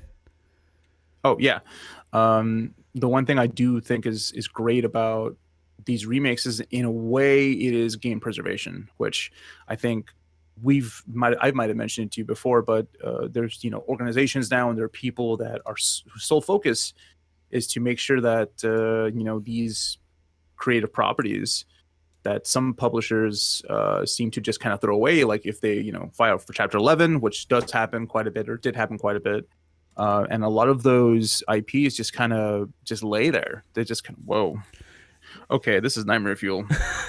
But I think I you see what I'm talking about, man, though? They tried to yeah, render the whole body, right? Like, and yeah, so it's crazy seeing Pikachu and all of them go from 2D stills to be like 3D moving creatures. I think it's it's I don't know if it's necessary, but a lot of people didn't think to do this type of stuff because back then doing this type of rendering was expensive. For those who are curious, and I'm talking about lengthy. yeah, for sure. I'm talking about Reboot, the cartoon. It was the first cartoon to ever talk about if the computer was alive inside playing the game as the user. These guys are AIs that we would fight in game. So when we Mm, kill AIs in game or fight AIs and they lose, they're actually alive creatures in the system that are just fulfilling our game because that's their job. That's what they're created to do. But like, think of like Wreck-It Ralph. right. Yeah. So these guys were like in that Wreck-It Ralph, like the city's called Mainframe, right, and all that. But and it's actually inside a computer, and the game loads, and it takes up a section of mainframe, a section of the processor. It literally is like totally a Sounds like weird. you should check this out then at some point. You At least should. It see is a a clip it is of a it. weird. I'll send you a clip of like just so you can get an idea of how crazy this game was because it talks about like computer viruses and it goes to the open wide web. It goes from a quaint cartoon to a messed up story because the internet. The user one day plugs his computer to the internet, and these programs get lost in the web. and when they come back, like they're no longer young kids. Like Yeah, they they've seen things. like one of them is missing an arm, like oh no, an eye. One was missing an eye, and like the little kid basically grows up to be Mad Max. All so right, this sounds so like something I might just check out. yeah, but all that to say that, like, this was one of the front runners, and I think that because a lot of people couldn't see what was going to be the new format for cartoon creation, I think that we're going to see that for a bit. The only thing I worry about is that, are we going to see the same saturation that we saw in the movie department, right? I would hope not, because it takes a lot longer to make these games than it does to make movies. I think something else is that this is it. I think that the remaster market has kind of been saturated already. A lot of those releases just aren't as big, and a lot of them are literally just like makers. They're just upreses of the previous version, and I see those releases happen a lot. You just don't really hear about a ton of them unless they're high profile, like Final Fantasy VII, or Resident Evil 3. I hope they do the remakes well, man. I hope they do them well. See, that's what I mean. I want, if you're going to do this, and obviously they did this with Final Fantasy VII, then I would want it to be, just a sense of reimagining of what they originally did. It doesn't need to be completely faithful, at least in my opinion. But I think it has to. I think that becomes more valid the farther back you reach, right? So if you say, like, I made a game 2 years ago and I want to remaster it, unless Blu-ray just came out, you know what I mean? Like how DVD, you made a game on DVD and then next year make it on Blu-ray, I get that, but no, I don't think remakes should be done too much. I think that we should stay away from them a bit, but the older the game, the more valid. Like, Legend of Dragoon, PlayStation 2 game, PlayStation 1, I'd be down to see that. And actually, by the way, did you ever play that game, Legends of Dragoon? Did you ever hear I saw about it being played, but I never played it myself. The guy who made Nier Automata made that game.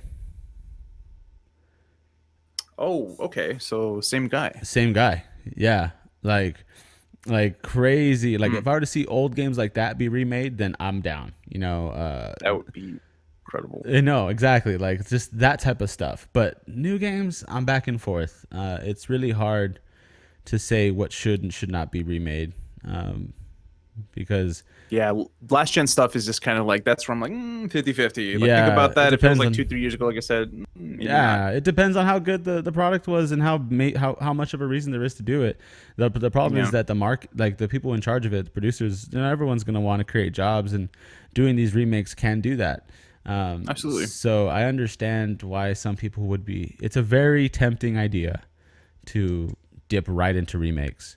I just hope that they don't abuse it, because we've definitely seen that abuse in cinema.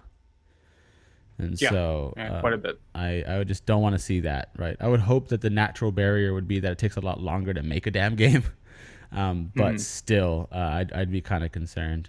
So moving forward, like what's your game to talk about? Like, so I have Hunt Showdown, which I've heard y'all talk about that in chat a lot. So so Hunt has a bit of a. I'm going to tell you about its history. So it does have a bit of travel, like in its log. So it was originally a game under the knife at Crytek USA. Real quick, right? It's called Hunt what again? Hunt Showdown. And originally it was so actually Crytek USA was actually based in Austin.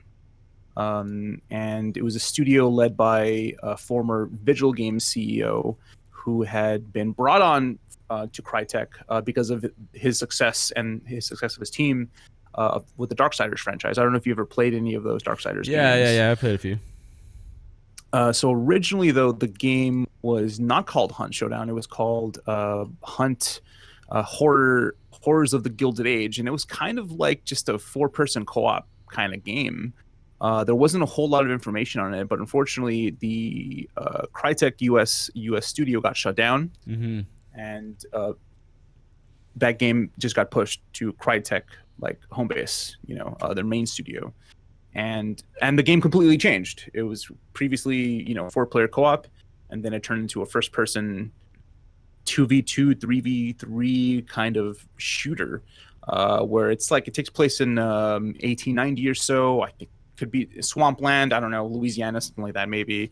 And you and a partner are basically going out to fulfill a bounty of these creatures that have kind of, I don't know if they were there previously. I haven't read a whole ton of the lore, which there is quite a bit of it. But it's just fascinating kind of combination of an era that I don't usually see in a game, especially in a shooter. And with this mixture of this, it's definitely got a supernatural kind of feel to it. The creatures are definitely kind of out there. I've only encountered 3 of them so far. But the gameplay it's a multiplayer game. You and your partner have to find clues on a giant sprawling map. 2 or 3 clues that will lead you to the location of the monster that you're supposed to kill. But the thing is, there's another team or even 2 teams also doing the same thing. There's clues spread out, so I don't think everyone sees the same clue, but you can definitely run into each other at one or along the way. And then once you get the clues, then you have to go to that location to find the monster and complete the bounty. Some of these monsters look pretty creepy, man. Sorry? Some of these monsters look pretty creepy, man. Dude, they do. They are. I'm checking them out right now. I have a feeling one of the weirdest ones is the assassin. That's what I'm looking at. With the hole in their head. Yes, yeah. He's a weird motherfucker. It reminds me of a different, like a reimagining of some Resident Evil stuff. Yeah, that's actually a good way to look at that. But the one thing that came to my mind immediately when looking at the creature design was Bloodborne. Like I thought of that immediately. Very, I'm not gonna say like Lovecraftian, but I think a lot of the grotesqueness of those creatures, and even the creatures that inhabit like the woods, there are people that are kind of like zombies, and there's these water creatures that are and dogs and stuff like that, large like pigs, and they're all kind of like mutated and infected with something. It doesn't feel like a zombie thing. It feels like this just something is swept over this land, and these creatures have come out and things have changed. It's kind of funny how that's a thing, right? Like how what game? Like there's something about like a kind of like a genre bending thing, right? Like so if you have something that is a zombie, horror movie or game, but doesn't feel like that, and it bends into something else, there's something really appealing about that type of a delivery, right? And that's what was appealing to me initially when I saw that they had changed from its original format of a co-op 4-player game into a duel. Basically, you got to deal with a monster, and then you got to deal with the other people that are trying to find that exact same monster. But the environment and the sound design, and kind of how you mentioned the design in Final Fantasy, it really took me back because the environment is dressed in a way where sound is really important, even kind of like in Rainbow Six, how like every footstep is, every little creak and crack is kind of, it's a tell, it's a cue. In this game, it's really interesting because you're given loud guns, like you're fighting things constantly on your way to get to a clue or to find your bounty. And you can hear gunshots in the distance. I know there's gunplay going on in the background, but you can tell the difference between a player shot and one that's just there for effect. For effect, yeah. What's really interesting is when you like revolve around buildings or you navigate buildings, there's like next to a window there'll be glass on the floor, so you can decide to maybe just just completely forget about the door to get in through the window, but they're gonna hear if someone's inside, they're gonna hear you because there's glass on the floor. And those sound effects, so those like these sound traps, they're placed, so in my opinion, so very well in places where you'd imagine this makes sense. No, of for course real. I would make a sound. Yeah, no, and that's good. Like that's something that games have continued to get really good at is, sound engineering and making something feel, authentic or lifelike, correct, in the sense of making it feel as if this trap would work this way, or this is totally rational. How come I didn't think of this, right? It's because it used to be where, you had to get used to how things operate in the game, and that's still the case, but I feel like the games have been trying so hard to emulate real life that after a while, common sense starts to make sense in there too. Yeah, absolutely. And you see that already with like first person shooters that are in VR. There's a couple of different ones where you do something like obvious, like you look at a table and you look at something you can pick up in the real world, and then you do it in a game, and you're like, oh yeah, that makes sense because these are my hands, these are my arms, and maybe not that it doesn't feel that way completely in a first person shooter that's not in VR, but I think this game does a really good job at that. The attention to detail is pretty remarkable for a game that was in early access for so long, because it was originally an early access game, and it just recently came out on PS4, which is where I'm playing it. It was previously on Xbox One in their early access program. The PS4 doesn't have something like that, so they wait for games to be 1.0 basically to release, I guess, unless you're Fortnite. But it's been really interesting to play that game and kind of realize that it plays very differently from most shooters that I play. It's not like Overwatch. It's not like Rainbow Six. It's not even like Dishonored or these other games. It does have this incredible sense of ambiance. You're talking full price right now? Brand new? Oh, that game? No, that game was never full price. $40 is the basic. It's on sale right now on PlayStation Plus for $27, if I'm not mistaken. Man, it might be something. If we're working in teams, that might be something I'd work on. But is it only two? Yeah. No, so it's up to 3 players. What's really confusing, I guess I'll move over to that real quick. When Gabe and I played, also mutual friend, hi Gabe, if you're listening. When Gabe and I played yesterday, we encountered a team of 3 where I was under the impression, granted I didn't do a lot of research from that end, I was under the impression that you would equal out. So if you were playing a team of 2, kind of like how we played duos in Apex yesterday, sure, you'd only get to encounter teams of 2. But then I realized, like, wait, Gabe, we were in a situation where we're in this giant, just giant white house, and there's like a barn and there's like a stable next to it. And we were in the barn getting a clue, and then I realized, like, I heard something. And sure enough, I look around. I turn around, and there's someone standing on the second floor, looking out a window of the house. Took Gabe down in one shot.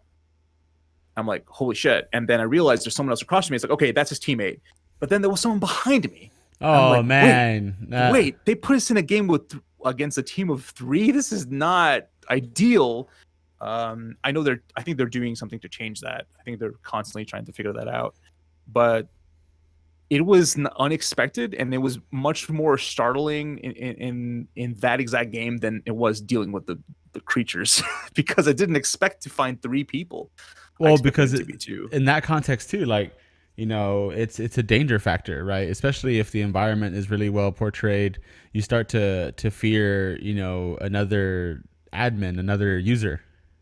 Yeah, the game does a really good job of making you fear the environment and the world it created just as much, or if not more, than the players themselves, which is usually the other way around, I think, most of the time. But it's been a journey playing that game, man. It's methodical, it's slow, and just my kind of thing. I might ask y'all to stream it, or I might watch some stream just to kind of see it. But yeah, I know methodical slow play, or like methodical play in that sense, I bet is really, really interesting. The horror element I'm not always into, but if done right, it can be good. I agree. So the thing about that horror element is that it feels the world is overwhelming in its eeriness, but not to a point where I'm terrified, unless I'm in a situation where I definitely deserve to be terrified. And most of the time, that's just what the what the main creatures that you're fighting, your bounties. I think there's only 4 creatures right now. The one that gets to me the most is a spider. Unfortunately, I have horrible arachnophobia. I've had that for years, and when I bought the game and played the tutorial, your first bounty is the spider. And it didn't occur to me until the moment I found the first clue, because it didn't tell me that I was looking for the spider, or at least I don't think it did. But the moment I saw the clue, and then you get a pop-up on your top left that shows you just like a silhouette, I'm like, oh, that's right. This game has a spider in it. I remember the demo Oh, from I E3. I just hate saw a little bit. spiders. Yeah, I saw a little bit of it. They man, the sound effects for that are just, like hair coming up on the back of my spine kind of thing. But after the first time, after like the second or third time you fight that thing, it just kind of becomes just kind of whatever. I'm gonna tell you that Spider might be the easiest one of the three that I've played against. The assassin is one scary motherfucker. He's something else. No, for real. I mean, that's intense, dude. Um, uh, so it's just kind of intense how well defined a game can be that it will like kind of hit you in a different way because kind of talking about the environment. If I can go on my own little tangent on there real quick, like it reminds me of Red Dead By all means. Redemption on that in the sense of I'm not gonna lie, man. Like I'm not ready to go back to that game. Like I'm not ready because like to see Arthur Morgan die of tuberculosis is gonna kill my fucking soul. Like because the way how beautiful those hallucinations he gets, those visions he gets, of where like how chaotic that world is, and it becomes so serene when he sees the buck, right? Yeah. And like how everything turns into like this hazy reality, and like it just when a game can master ambiance like that, like it really does something to you because like they can get you to feel a moment, and that's really it's really interesting because maybe I'm sure someone somewhere has this argument now, but it used to be that people used to laugh at the idea of games being art, and now that's a ridiculous notion. Like video games are artistic, and it's so crazy to see how like maybe this game Hunt or other games too like Final Fantasy or Red Dead or Near Automata or Last of Us, whatever, right? They can master this ability to pull at your heartstrings, right? They can get you into that mood. um, it's just so nuts. Yeah, and again with especially with environmental stuff, I think that this game does a really good job, and I guess I expect that from a company that did Crisis. I know people don't look at Crisis necessarily too fondly, but man, at the time when the time those games came out, I think that the first one at least environmentally was so cool. Like that game was basically a spiritual successor to Far Cry because actually Far Cry, as you know it as a Ubisoft game, right? So it wasn't always that way. The first one was actually made by Crytek, and then once the rights changed, they still wanted to make something like Far Cry, so they made Crisis. Crisis, not quite Far Cry; it's a very different kind of game, but the environmental stuff going on in there was great in my opinion. It just felt really good, and this feels like that times 10 because the environment is so very specific. And you know what, John? It feels unique again. Like I know you mentioned Red Dead because of the time, but you think about it, there's not a lot of games that take place in that era Yeah. that are huge mainstream games or nonetheless multiplayer or games. the, That's or a that multiplayer game. no, but even then though it's a multiplayer and a single player, right? Because like that world is used in multiple different ways, right? Like because you have the story of Arthur Morgan and that center line, and then you have the multiplayer, which is nothing. There's no story in the multiplayer. It's just yeehaw, get your friends and some rope and let's go do some stuff. And there's nothing wrong with that. I mean, in the sense of how the game plays out, but it is definitely you. It is does feel unique again. It does feel like there are like where Fallout 76 maybe didn't, carry the torch initially. We can talk about that at a later date, if not today. But, I feel like Fallout 76 kind of hit me in the gut a little bit because I was like, yeah, like it's not unique again. Like it's back to bland, and it sucks when you see the market not be interesting for a bit. Um, Yeah, I think that, and especially right now, just because of the situation we're in, right? Like we're probably going to see a delay in a lot of games, and that kind of people might believe that they're left with little choice. But I see stuff like Hunt, which I know has been out for a while. It's a new game for me, and it's a game that caught my attention very quickly because of everything it was trying to do. Um, like I wish we already talked about, but I I think that there is a lot of variety there that we just don't see, or people just maybe just choose to blanket over. You know, a lot of indie stuff that's really interesting. In a lot of ways, you can maybe even see that one as an indie game. Like Crytek is a rather large company, I believe now still, but they released that game kind of under the radar. You know, nobody really talked about it a whole ton. Like it's not a full price game, um, but it really is refreshing to see something in a genre that I believe has peaked in a sense. Yeah, You know, first person shooters I can have see that. gone every which way that we know how to make Yeah, them. yeah. You know, and It's don't the get me wheel. wrong, like Hunt borrows from a lot of games. It's you know, it's in a sense built on the games they've previously made, but it's that spark, it's that unique setting, which might seem like a gimmick, but if you could actually make that work in unison with the gameplay, you know, this in a sense of almost like a narrative dissonance, then I think that is the right way to go. Don't get me wrong, I still love seeing big releases. Like, you know, I talk shit about Call of Duty like everyone else does, but man, some of those campaigns are fun, like shit like that. I'm okay with stuff like that, you know. But I definitely want some kind of variety, you know, and uniqueness to the games that I play, especially in a multiplayer space, because we play them so much now. You and I, you know, together, we play them so much now that eventually it's going to get to a point where, you know, we have our on and off days on Overwatch and stuff like that.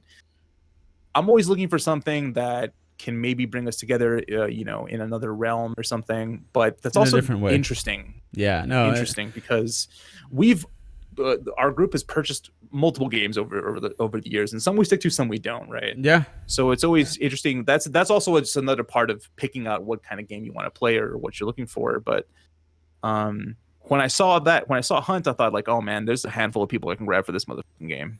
Oh, for Handful of sure. people I can grab for this one. And that's the thing is that like whether it be Overwatch, Apex, Rainbow Six, Destiny, adding this game, and y'all have one that I don't play with either. Y'all have Dead by Daylight. And so there are games where it just allows us as a different avenue to play with one another. And honestly, I think it's just that aspect of growing with other people, right? Like yeah, like just kind of moving through that and growing in these different games, these different avenues, because we've seen them done so many different times. But when we find a game that piques our interests and stimulates us in a different way, it's really hard to beat how Overwatch can stimulate. Like it's chess, if played right. You know what I mean? But it's also really stupid checkers if played wrong. You know what I mean? And so it's Wait, hold on, John. That's how we're gonna talk about it. Like now, group chats. It's gonna be.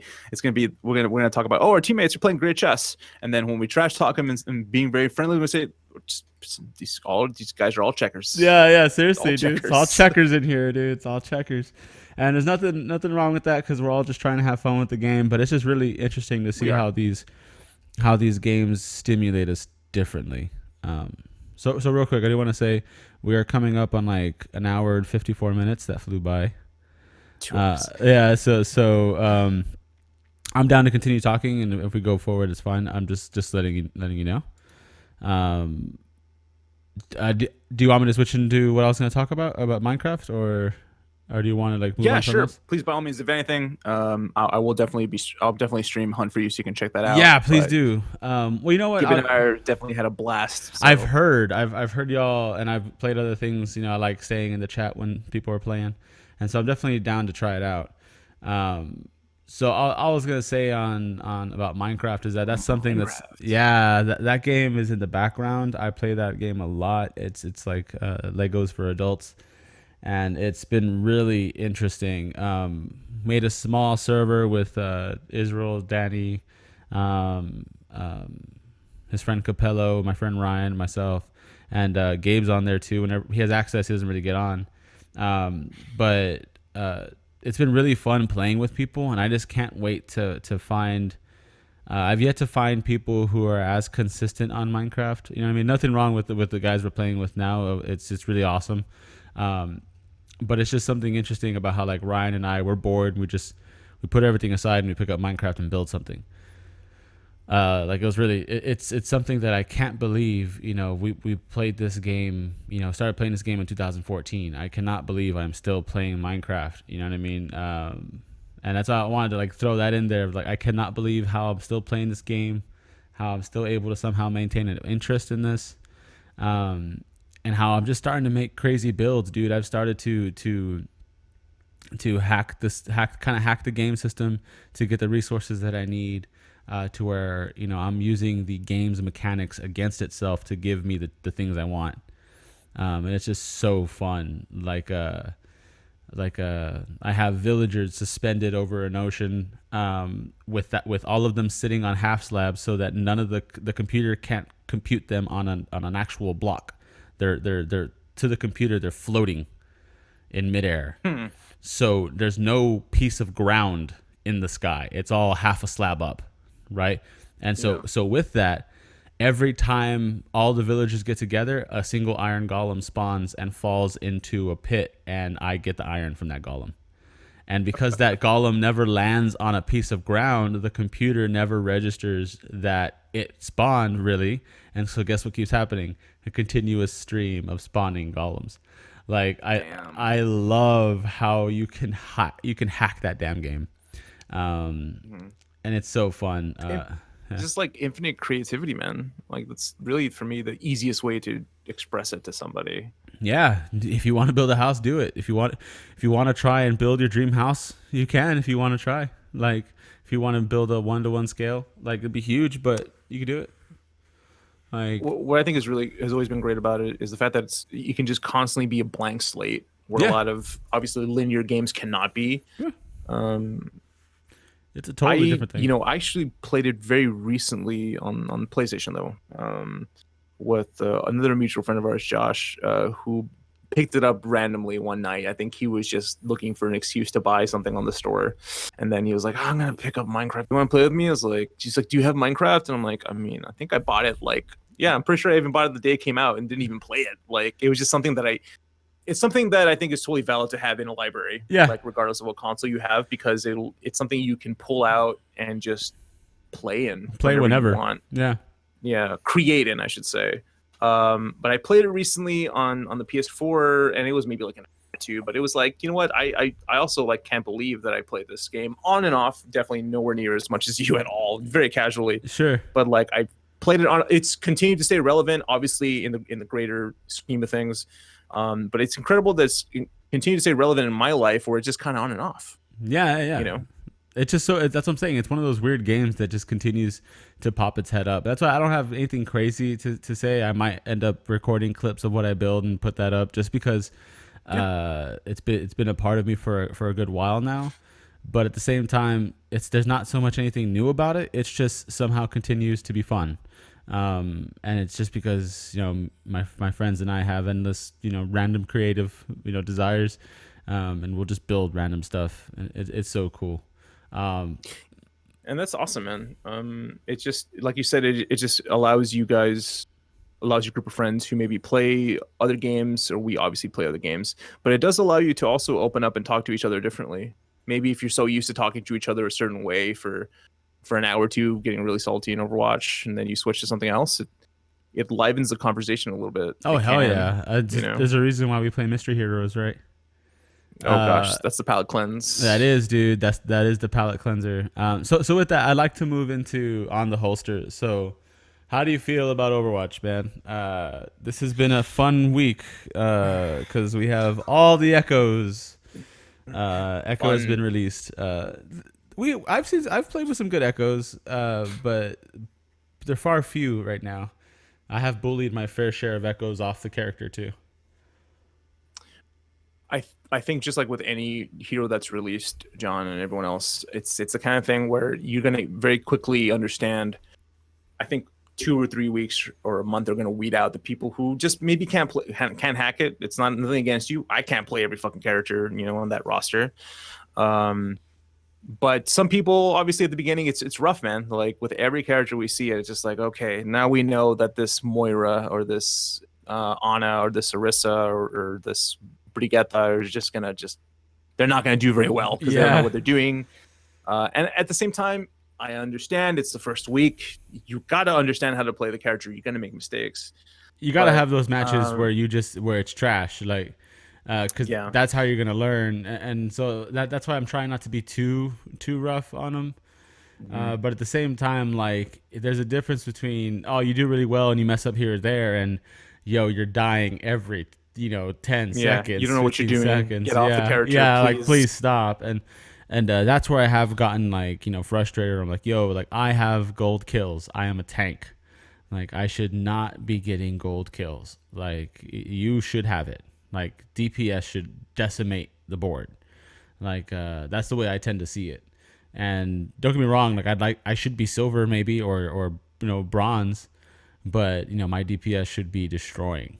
And so I have, when Echo's on the team, it always bugs me how, like, sometimes I feel like, you know, Josh as Zen has gold, and I have silver, and someone else has maybe bronze, but they're supposed to be gold. DPS is supposed to be gold. So I totally agree with that. It's going to be a rough start, but I just can't wait for people to adapt to her. She's a fun character. Her design, I like her design. I think her design is sleek. The first skins they brought out for her are cool. The emotes are nice. I A was sitting emote in particular is pretty great. right. We talked about that one. I really dug the sitting emote, how her wings kind of bend to seat her. That was so cool. I think the design looks sleek and awesome. I'm just surprised that she feels like one of the first, like, freely moving characters. Like, she's so fluid, to be able to move around. Like, she's an odd combination of, like, I keep trying to re-say it, but I honestly feel like Farah's in there. I feel like Moira's in there, and I'd argue, at least in design and some of the powers, like Symmetra, in a weird way. It's like an odd combination of a few characters. I see her flow in some sense, assuming you're a decent Mercy player. Kind Yeah, of can see that as well. yeah, yeah, And you know what? As a support player, as someone who plays quite a bit of Mercy, I do enjoy her on the team. Obviously, if she's effective and she's whoever's playing her is getting the kills and doing what they're supposed to be doing. Hopefully, using the ult correctly. We should probably explain what the ult is real quick, in Oh case people yeah. don't know. So yeah, the alt is, she basically gets to hijack someone else's ability. If you're familiar with X-Men, it's basically Rogue, but like on crack, because she AI, she basically copies the other character and she takes over their alt. And when she takes over this other character, right? So let's say it's Diva. Diva is a mechanized character that can throw a bomb across the map. Where it might take you a minute and a half, 2 minutes of hard fighting to get an alt. You can get an alt within 10 shots, when you have copied Diva and you're playing it as Echo, which means that I have seen double Reinhardts on the field, double Orissas, double Divas, double Junkrats, double Mercies. So you can double any character but bring it to your team. It's a creepy alt, and not only that, I love how her voice is behind each alt. Like, oh, that sounds so crazy. I Yeah. still love it. Her combination with Reaper's low guttural, like, die chant, and then her high pitched chant in it. It fits so well, so creepy. Man, the ones that I've heard, like McCree's and like Maze, are just like, that's terrifying. Yeah, it just sounds like there's something odd about pairing up those things together, a low voice and a high pitch. I mentioned that assuming that they didn't just maybe mix it in or something, but I would like to think that the voice actor had a ton of fun, like whoever they Oh are yeah. doing. Imagine, like, just okay, they're doing all of their lines, and then they get to do like the alt lines for all the other characters. Are pretty cool. Exactly. Like, they can have fun doing the whole, like, doing their lines as Echo, right? And then since Echo's powers to hijack other characters and their powers, well, then she gets to hijack their lines, some of their major lines. Uh yeah, like, yeah, it is. She's really interesting, man. She She's an is. interesting character. I think it's a dynamic that maybe the game needed right now, in its current point in its life cycle, which is very late, considering that Overwatch 2 is likely Well, maybe a little further now, but it's likely on the horizon. Give me You a know, second. Hold on. We'll go ahead and stop right here for a bit. All right, and we're back. So I just did that real quick because it was rendering the entire thing, and then it disappeared. And I was like, I'm gonna stop and save that just in case. And just in I stopped case. and saved it, and no, it was all there. It was just like, hey, it's been 2 hours. We're gonna re-render this as a new clip. But no, so we're good. But yeah, no, so I was gonna ask you, do you feel like she fits in with the bunch, Do you mean the roster or our team? the roster? Our team is particular. Um, I think she's the most unique, like in terms of design. Like seeing her in a picture with the rest of the roster, she stands out. Like she's obviously The face, not I think just of iRobot. I think of yeah, iRobot with yeah. her face. I think of a ton of stuff like that, and she's the only one that feels that way or looks that way. You know that scene where Um, like Will Smith is berating him in the interrogation room and he slams the table and he's like, "I did not kill him." Like that's just like that. that's exactly what I see every time she looks at the camera. Of like, she killed him. I'm like, she fucked him. Yep. She killed all of us in an ult at some point. Yeah, Echo looks gorgeous is the with the character design, but those eyes, that face, it does kind of creep me out a little bit, I will say. In terms of like gameplay in particular, You've played her, she right? fits in. No, I haven't even had a chance to. I almost did in mystery, then we lost. That Ah, was, you which should is fine. try I'll her in get to play training. her. You should try her in the training room, man. That's right. They, I've they been in that quite a bit lately. they actually added something to the training room to work with her. There's a little box there where you can spawn any character, and so you can spawn like Ooh, Diva or Mercy, and they can just stand there. You can't do anything to them; they can just stand there, and you can get your alt as Echo and then copy them. And right. so you can try it out, man, without That's ever really. useful. Yeah, it is. It really is. Um, it really is That's some useful. real quality of life stuff right there. Like that training room is actually turned. I've actually that's how I got good at Junkrat. Like I've been okay at Junkrat recently, and it's just by sitting in there and continuously trying to catch those stupid robots. Like just all I keep hearing is that wow, like the where they scream and run They away freak from they out. freak out. Yeah. It's like almost like a little mini R2D2 thing, and yeah, no, I've been playing in there and that's how I've gotten used to it. I really, as much as Mystery Heroes has helped out a lot. That training room has actually done quite a bit too. That's where you go to focus it, obviously. Like Yeah, if you discover a hero that maybe you didn't play before, pay attention to before in mystery, then you go back in there and see if it exactly, actually pans out. exactly.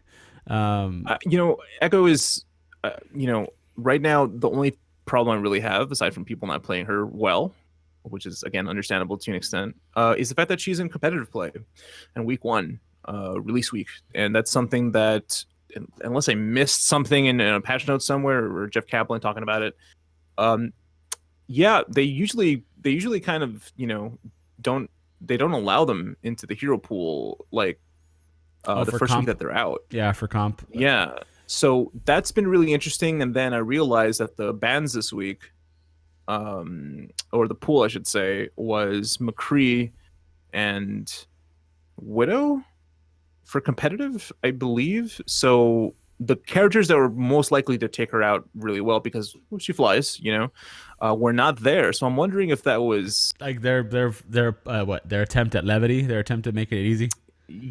yeah, but at the same time, it's like she's kind of. I'm not going to say that she's OP, John, but I definitely think that they're going to nerf her at some Oh point. hell yeah! I've seen every character as far as I've been playing Overwatch, every new character I've seen released hit the play hard, and then it was nerfed. Yeah. I mean, Moira was nerfed. Doomfist has been nerfed. Ana was nerfed. Might have gotten her bump recently, I think, but like a lot of them have been nerfed, and it's because I really don't think you can comprehend. Not, and I mean generally speaking. I don't think that generally speaking we can comprehend how this is going to change the meta. The meta is something that you can kind of predict a little bit, but ultimately you have to try it out. Like that experimental, 2-3-1. Experimental card. Yeah. Yeah, like or a 3-2-1 was it? Yeah, three Yeah, two it one. was Correct. Yeah. Three DPS, two tank, two And healers, and one tank. exactly. And I thought, I didn't like that, on paper, but while playing it, it could work, and I can see why people thought it was an idea. I was kind of like after a day or two, I was like, "Hey, Gabe, just put us in the experimental. Yeah. Just put us in there," because I was actually really enjoying it. But yeah, I see what you mean. They're gonna make changes. That game is constantly changing. That's kind of the whole point of it, right? Obviously, sometimes they want to squash metas and stuff like that, which is probably why they created the hero pool. The bans, which they won't call them bans. But I think that what, sometimes I do get tired of certain metas, just like running and running and running throughout a season, or so on. Well, so the I'm shield okay with meta, like the yeah. changes that they make. That was one thing that I just really hated, or goats, which I know people really like. I definitely did not like the 3 tank meta. Yeah. Like that was, I really didn't like that. It was like, what, 3 tanks? I think it was three tanks and 3 healers. What? It's not, yeah, if I'm not mistaken. People, if anyone here's listen, like what plays Overwatch, thinking these guys don't know what they're talking about. I just didn't watch a lot of Overwatch League when that stuff was happening, so I think it was 3 tanks and 3 healers. I wonder, and it's ridiculous. And that's what I'm saying. No. So for anyone listening, don't know what we're talking about when we say metas. We're saying that there's such a huge catalog of players that after a while, there's certain characters that tend to rise up, bubble up to the top, that are easier to kind of use to get around others, and you start to create a trend of character usage, and that's what we call a meta. That the current trend that we've been seeing recently is double shields.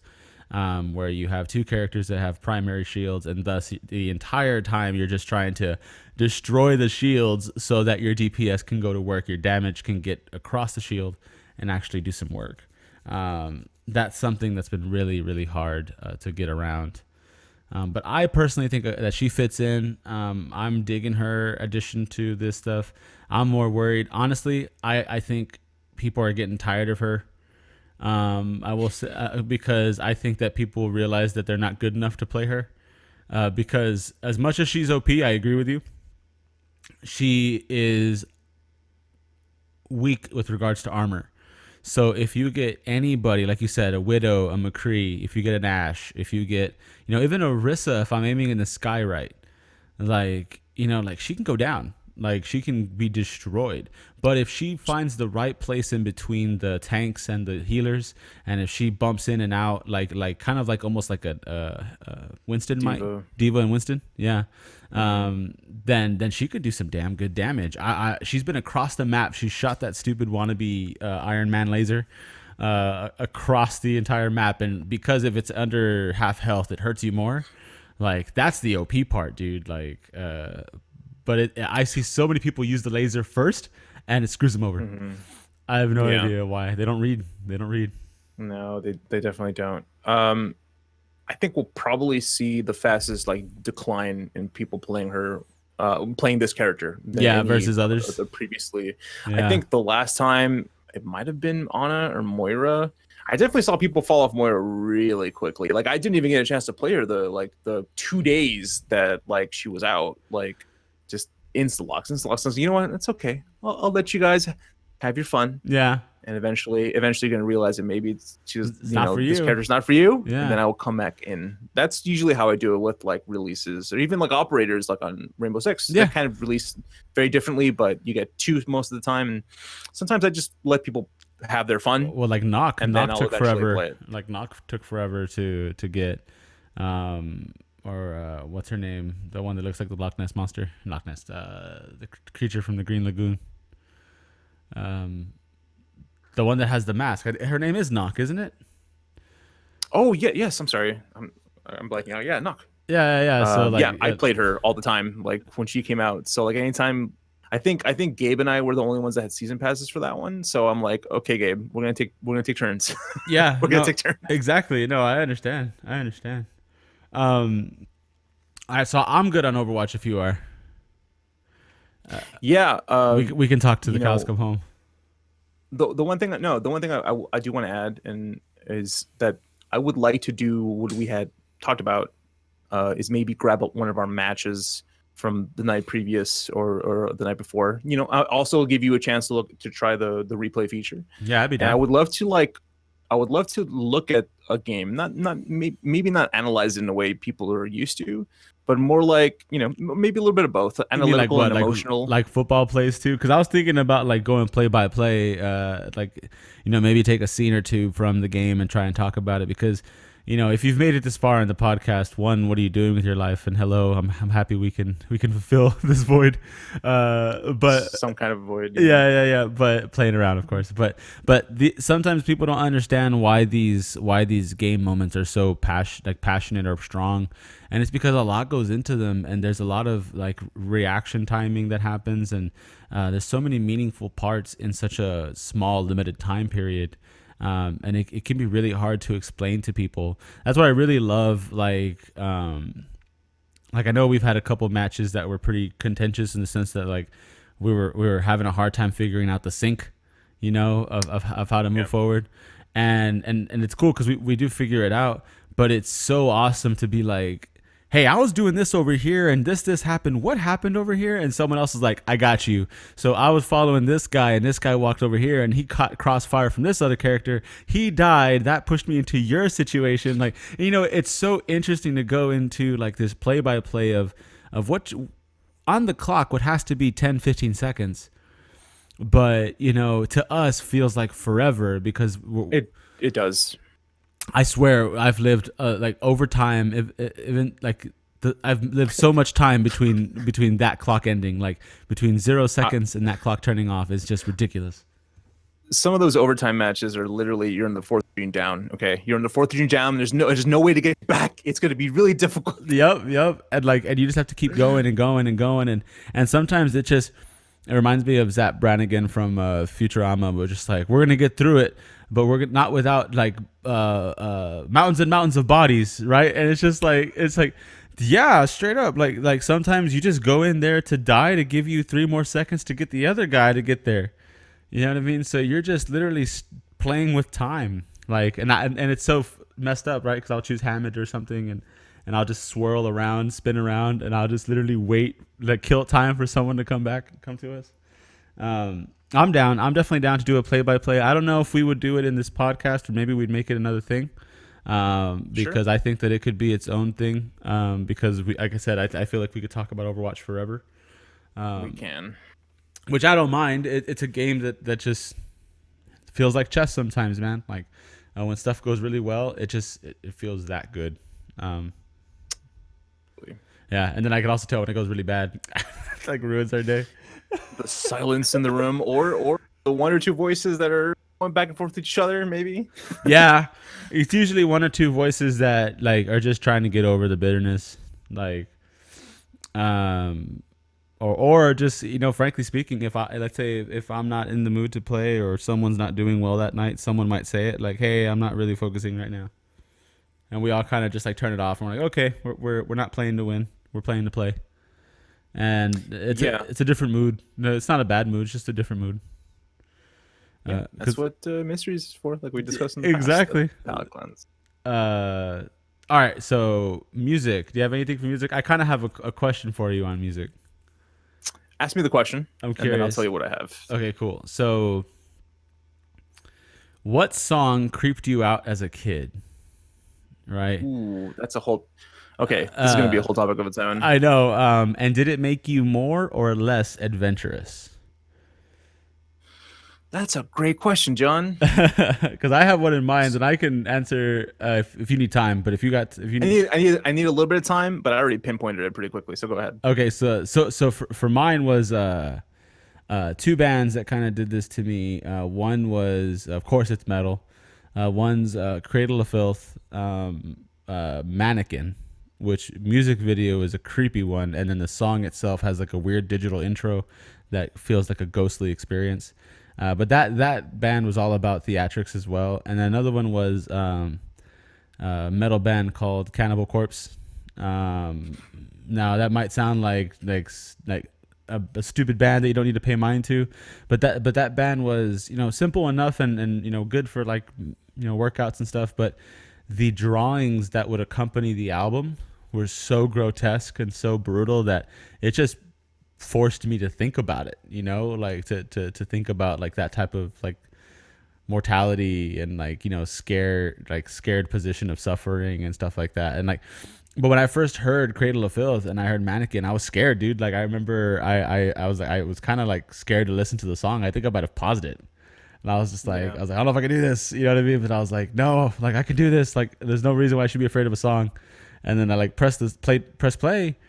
And, from then forward, I just went into it. Like I went into metal, you know what I mean? Like dark metal, black metal, whatever you want to call it.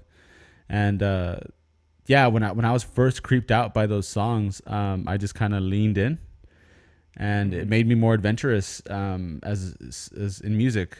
'Cause I love classical music. I love like folk. I love a bunch of other stuff, but there's just something about the darkness that can come from like, dark metal, and things like that. And it's its own flavor. Yeah, I agree with you. It's a really interesting question because that definitely takes me back. But I'm gonna share one with you Go for it. really quick. Actually, I'm gonna share one with you, and that's gonna be Cradle of Filth. That was one Nice. of the I'm glad it bands. was the same There, thing. there wasn't a specific song, or there wasn't a specific video. Because I don't think I saw very few of the videos. It was just, yeah, it was the album art, and I think I heard one or two songs to one of our mutual friends, as always. But I heard it late into high school, and it was definitely something where I would like in the evenings, like when I would go to sleep, I would listen to heavy shit. Like at the time that I thought was Yeah, heavy, yeah, right? yeah, And yeah. like that's how I'd fall asleep. But there were definitely moments where like, oh man, I remember hearing that song, and it's just it's too weird. It's too like there's just so much chaos in a sense going on, but there's something obviously beautiful about it, right? And Because it's meant to be there were gothic. It's meant to be like yeah, gothic oh, beauty, exactly. like it's meant to be. It's there's something romantic about it, in Yeah, a sense. yes, Yeah. and in that sense, definitely Lovecraftian. You know, Yes. and so no, I'm so glad that it's interesting that you and I picked the same one, because there are bittersweets of I think it's succubi, all right, or and then you have like mannequin, then you have like hallowed be thy name, their covers, right? Even Mhm. their covers and their modifications, like that band was just so creepy. But I I think it's loved the it. first time I heard a shriek, Oh like a yeah, kind Danny, of yeah, Danny. squeal. Yeah, and the first time I heard that, that's where I took off the headphones for a second. I'm like, whoa, hold on, hold on. I don't know. I don't know if this is for me. I I don't know don't if know this if I is for just me. heard But I was this. like, they were Yep. like, just keep listening, just keep listening. And eventually, yeah, there would be nights where I'm like, I'm just gonna fucking play the song. And I would definitely get creeped out though, like, laying in bed, like listening to this pretty dark music that I should probably be maybe moving around to instead of just like sitting in one place.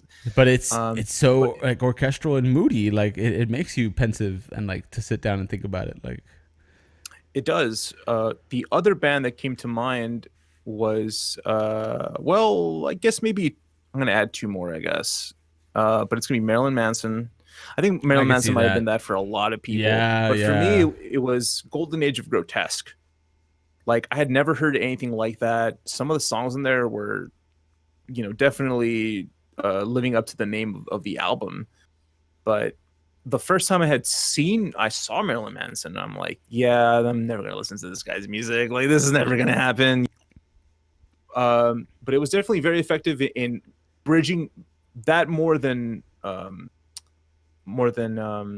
what's the band we were just talking about Cradle. just now? Sorry. Cradle of Filth, yes. That more than them, because it feels like even though they kind of deal with different subject matters very differently, obviously different genres of music, even But I similar. feel like it, I feel like it was more appealing. Manson was more appealing to me. That's Like funny. the macabre stuff in there was also just kind of sprinkled. Some songs definitely felt like it was more sprinkled, whereas Cradle of Filth, they just embrace what they are. Yeah, no. I'm Well, not saying that Manson doesn't, but I'm just saying at the time it felt okay. This is this is kind of weird, and that guy definitely looks fucking weird. But the music is so interesting to me because I had never experienced anything like that before. Also, coming from a fairly religious household, a lot of this music was not something that oh yeah, not I kosher. was able to listen to openly. You know? Yeah, and it's funny on that note. Like, I was afraid of Manson for a long time too, just because I bought into the hype. It actually, you might be surprised about this. It wasn't until about like maybe 2015, 2016 that I actually listened to Manson seriously. Oh, okay. It wasn't until he was an opener for Slipknot that I went to go see Mm, him with Slipknot and the guys, and that he played, Antichrist Superstar live, mhm. and hearing that track live made me appreciate it way more. And I was always creeped out about it whenever I heard it tracked. Whenever I heard the track, I was Right. like, man, that's so creepy. But then hearing it live and seeing the theatrics, it was so great. But yeah, Manson had an effect on me for a good while. You know what I mean? I just never paid attention to it because I was like, it's just creepy. I'm not gonna listen to it. There's no point. And then once hearing, Josh pick specific songs, or someone else pick specific songs, I was like, oh shit, like there's some really good stuff I get it. here. You're Yeah, like, I get it now yeah, no, with I get it. some kind of understanding. I also love like what he did for John Wick. Like he did that "Killing Strangers" song, which is That's like cool. Yeah. it's a really nice song. Like I love that song. It's so eerie because it's something simple. It says, we're killing strangers, so we don't kill the ones that we love." And it's a beautiful little tune. Like, but it eerie in only a way that Manson could do it. Like He does it in such a way that it almost feels like some of his imagery is like just straight ripped straight out of BioShock in some for cases for sure. me, just with that extra added eeriness But he also to reminds me of him. Trent. He reminds me of Trent Reznor, like in the sense of a different aspect. Because Trent definitely dips way more into the electronica, but Yeah. but Manson's not far. Like No, he's not. you know Absolutely not. I mean, hearing his more recent stuff, it's like, no, he's not that far at all. at all. No, and so it is interesting. But yeah, that question just came to mind, man. I don't know why I was thinking about it. I was like, what music just creeped you out as a kid? Something that may not be similar, but it was definitely more. I don't know. I wasn't creeped out, but I was definitely like, okay, maybe interested was Corn, mostly Yeah, because less of this is the thing though. It was less the music and more the visuals. the dude, Like, "Make Me Bad." That music video like got me. Not only that, but "Freak on a Leash" too. Like yes, "Freak yes, on a that one got Leash" me. was so good. And then like when because he wanted to stop the bullet from hitting the girl, right? Like that was so like such good animation for the time. And Yeah, I haven't then seen that in some time. Also, I bet it looks terrible now, but I would still down to watch it. And not only that, but the one that got me too, because I can't remember what's it, Jonathan Davis, right? Jonathan Davis. Um, yeah, the fact that he has a history, of child abuse. Like he was abused as a child. And he went through some stuff, and those albums were so hardcore because they were just raw emotion. Like I don't even know if I feel right even saying the song, or like song name right, but Fagot, right?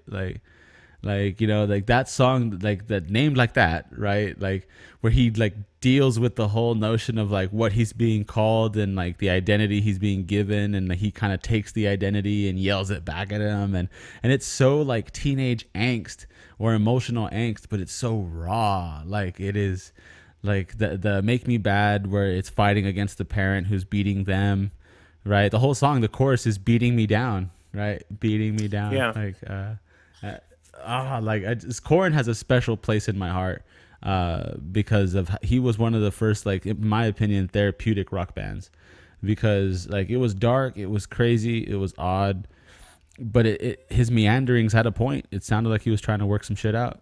Like yeah.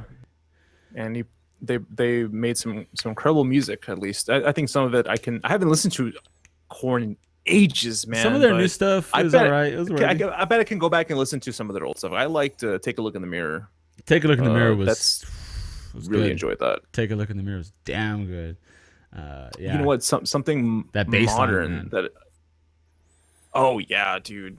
It was unique. It Yeah, sounded unique it's at like the it's time. a slap bass, like a heavy metal slap bass, which was not a thing, not at that No, it time. wasn't.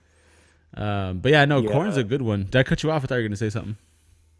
No, no. I was gonna mention. Yes, I was gonna mention a more recent band that I've already talked to you a couple times. That is just the way just the way the music is presented and the riffs that are made and kind of like the stuff that's sampled in the music. Spirit Box does some creepy stuff. I know you've heard a couple songs because of me, right? Because I feel like I talk about that band so much, but a lot of their songs are just kind of like they're just kind of uh, they have points of it that just sound so eerie, like the stuff that they're doing. There's like moments in their EP, which is just called Spirit Box, where like two or three different specific chords are used like in different songs, but they pop up so randomly, and it's so eerie and sharp, and it's like I think like the second, third time that I heard that, I was like, whoa, like that. You have to have some pretty decent headphones to hear it, I guess, but it was so creepy, like just hearing certain like sounds pop up in the song that at first I thought like, did I hear that? Did I actually hear that? And then I realized like, oh, I did hear that. But a lot of their music is it's got this edgy, gent kind of feel to it, but what it does atmospherically is so interesting to me. And it could be, people can see that as a gimmick, but if I heard this music 10, 15 years ago, yeah, it would have definitely freaked me the fuck out. Like there's this music video for the song they have called Belcara, which I think is like a hometown or something that they live in, or the name of the town somewhere in Vancouver. But the music video takes place in an empty house, and it's a singer obviously and the bandmates, and there's moments where like they're dead on the floor and she's like singing and dancing, and she's got like this she's wearing like this all yellow, and she kind of like, there's a lot of reaction videos online where just like, oh, she looks like the girl from The Ring or one of those movies. But like just the way that she kind of moves, and I know it's some of it may be choreographed and stuff, but like the music matched the music video in a way that I maybe haven't seen before, because I just don't pay attention to music videos in general these days. But if I was, like I said, I'm just gonna end with, if I would have seen that 15 years ago, it would have creeped me the fuck out. No, for real. Like there are just certain bands that just have a certain eeriness that is just really different. Like I think it changes for a lot of people, because I do think that for everyone, they're going to be affected differently. Because I've actually, this kind of be my last point on this. Then I'm totally down to start getting close to wrapping up. We are at 2:30. I'm okay. I'm fine too. But I went to go see Anthrax like 4 years ago, 3 years ago, 4 years ago, and Ghost opened up for them. And Ghost is however you want to think about it, pseudo and or actually satanic band, whatever. But the guy dresses like a satanic pope. Like it's all out, fully clothed. Like he looks like a Day of the Dead pope, and it is like brutal. And there were some people in the crowd who honestly, they heard Squarehammer on the radio. They heard, He Is. And I swear a lot of people thought it was religious. Like they thought it was like, really positive and not creepy. And then when they get there and they see, Papa Emeritus, walk on stage and like he's talking like it's a sermon for the black church. And, yeah. I know it's theatrics. I know when he gets out, he's just like Slayer. They're not really satanic, but there's some people next to me that were like freaked out, dude, that like, they creeped them out to think that there was a band speaking in hymn-like form, but really talking about the devil. And right. So creepy is kind of different, right? Because when we talk about Cradle or Korn or Spirit Box, like we say creepy in a sense of like acoustically. Ghost sounds pretty. Like on some songs, they sound really nice, really melodic. I mean, He Is like my favorite song on that album, and I think it sounds beautiful, man. It's a gorgeous. A lot of the music sounds great. It's a gorgeous track, but then to also realize that it's creepy in a different way. Yeah, that one seems more like a almost cartoonish in a sense. But yeah. Like you said, it's really interesting for me to imagine people listening to the music and willing to go to a concert, but not ever looking up. Like, how did you not see the tour? I know, or the upside down. Like, how did you not see the images of these people? Like, I really don't get it, because like they literally have upside down cross medallions that in the name. Like in the name and all over the material, like all over the promotional material, and so it really makes me laugh at how many people just didn't know that. But okay, so I want to end right on the song album of the day, which doesn't mean we have to start that yet. But did you have anything else you wanted to add on music, or because usually it's like song of the day, album of the day would be one of the last things we do. Right. So there were two things that came to mind. First was the new Strokes album that I wasn't super hyped for. Is it worth it? I like it. I love I've At listened the to half. Door. I've I listened to At the Door for the last 2 mornings. It's the first song I listened to on my surround system because it sounds so beautiful to wake up to. But I'm not a Strokes fan. This is the first time I've ever given the Strokes a serious attempt. oh man. Was At the Okay. Door. At the Door was it. It the first half of the album I think is pretty great. Like I've listened to it. I listened to it yesterday and then today, and I really enjoyed it. I haven't gone to that latter half because I want to see if I really like this first half. Um, you know, I think they're just a band that just finds a way to still find some kind of creativity in their, I would say in a sense, almost a tired kind of sound. Because Well, I mean, they're trying to make like I know the kind of music they're trying to make, and I love that kind of music, right? Like I love the Strokes, but I'm not sure what I was expecting because I just had no hype. I hadn't heard anything, any of the, I guess the previous the single when it came out or whatever. I hadn't looked into any of these things until it literally popped up on Spotify. I'm like, okay, I'm just gonna listen to it right here, right now.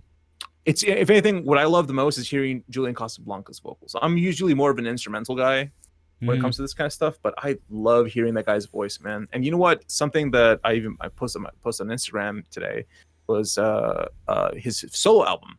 So he's got a solo album that's called I think it's the 11th Dimension. Beautiful front cover.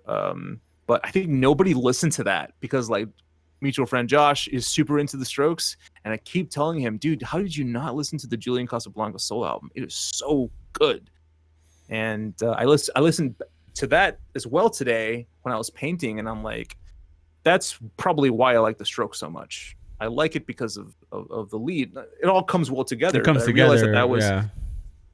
that was why I like them so much, though. Sure. No, And I get so, you. in my opinion, maybe not always lyrically, but in his performances and on the tracks, I think he just sounds great. I love the way he sounds, man.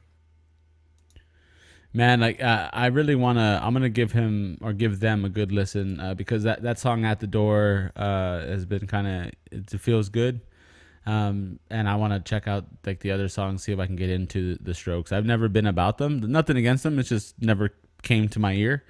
Yeah. But hearing At the Door and a few of the songs, like when we were hanging out at Al's before, it just feels like a really nice, great song. Like his vocals feel so good. So good. It reminds me in a different vein, but similar to Queens of the Stone Age. It's like an old voice in a new wardrobe, like Yeah. and It so does feel that way. and so I don't know that I like their old stuff, which is but I just know that song got me. So I'm glad to hear that Yeah. that you like it. Would you I recommend will it? recommend to you, maybe for next time, is a band that I think is also on Julian Casablancas' label, and they're from Mexico. Oh, nice. They're a band called the Rey Pila, and A battery? they kind of, huh? Say it again. Spell it. What was it? Rey Rey Oh, Pila Pila. Repila. Got it. Rey Pila, yeah. I think I know why he picked them up, because they kind of they in a sense kind of sound like like them, but I would recommend them. I think sonically they're pretty interesting. Vocally, the guy kind of he doesn't sound like Julian Casablancas, but I can kind of tell that there's some kind of influence there. But the instrumentation is pretty great, man. I really like that. I think they have one album out, and if you, I don't know what it's called. I'll send it to you. But the front cover is kind of like an old Chicano kind of Nice. like music, because Yeah. I mean, That's what it that's is. where they're from. Yeah, that's where they're from. What it Yeah, is. So they're kind of, at first I thought they're making fun of it. It's like, no, they're just kind of honoring it in their own way. Like they're in the same region. They're making different music. That's kind of a cool way to honor what came prior to them. yeah. It's a From good the way to region. kind of show that same show that it's having an effect or something that inspires them still. Because whether or not it's a different generation, they're still gonna have similar symbols. So Yeah. it's really Yeah. interesting. So I'll send you a link to a couple songs that I like from them. But yeah, the Strokes thing was the one thing I was kind of trying to get at this weekend. There is an older album that I kind of rediscovered from a band called Strawberry Girls, who they do instrumental stuff. They're kind of like in this swancore kind of group of bands, Nice. like Chan and stuff Yeah, like yeah, that. yeah. But this album came out a couple years ago called Italian Ghetto. Beautiful, beautiful album. A lot of great instrumentation. But I just love the way it flowed from song to song. The transition from song to song felt so great, and it honestly felt like their album covers are these beautiful drawings of just places, right? So that one, I think, was that one was actually might be like an actual photo of this broken down car and a cat laying on top of it. And I almost feel like all these different albums, because they all have like this kind of regional theme to them in a sense, at Yeah, yeah, least yeah. on the album art. But I there's love something good how about they that. just go back and forth. But that album in particular, it just flows so well, and I hadn't heard it in so long. And they were one of the bands that I was supposed to see Yeah. before all this kind of happened. But it was so great, kind of revisiting that, and this is the thing, I was listening to them as well when we were painting, and then I took out one of my earbuds and I was like, you know what, Mom, I need you to listen to this song, and it's purely instrumental, and she was like, this is really nice. I'm like, I know, I'm so glad you like it. You're like, damn right it is.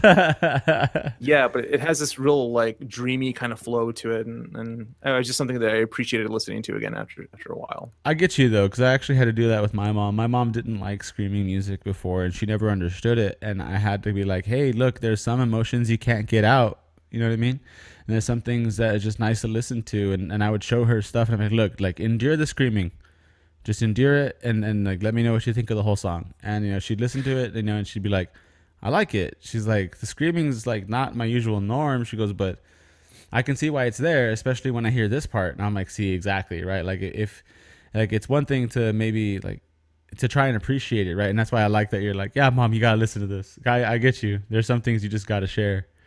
I want to check out the Strokes album for sure. And then I'm curious about Spirit Box. You're the like the fifth or sixth time I've heard about Spirit Box, and I want to at least give it a listen so I have an opinion on it, because it sounds like something I'd like to have an opinion on. I would like your opinion on that, John. So I'm curious. I'm real curious to see how that would go. Music on my end has kind of been, so I got a surround sound system recently, and so I've been listening to music. congratulations. Thank you. I'm still trying to work out some of the.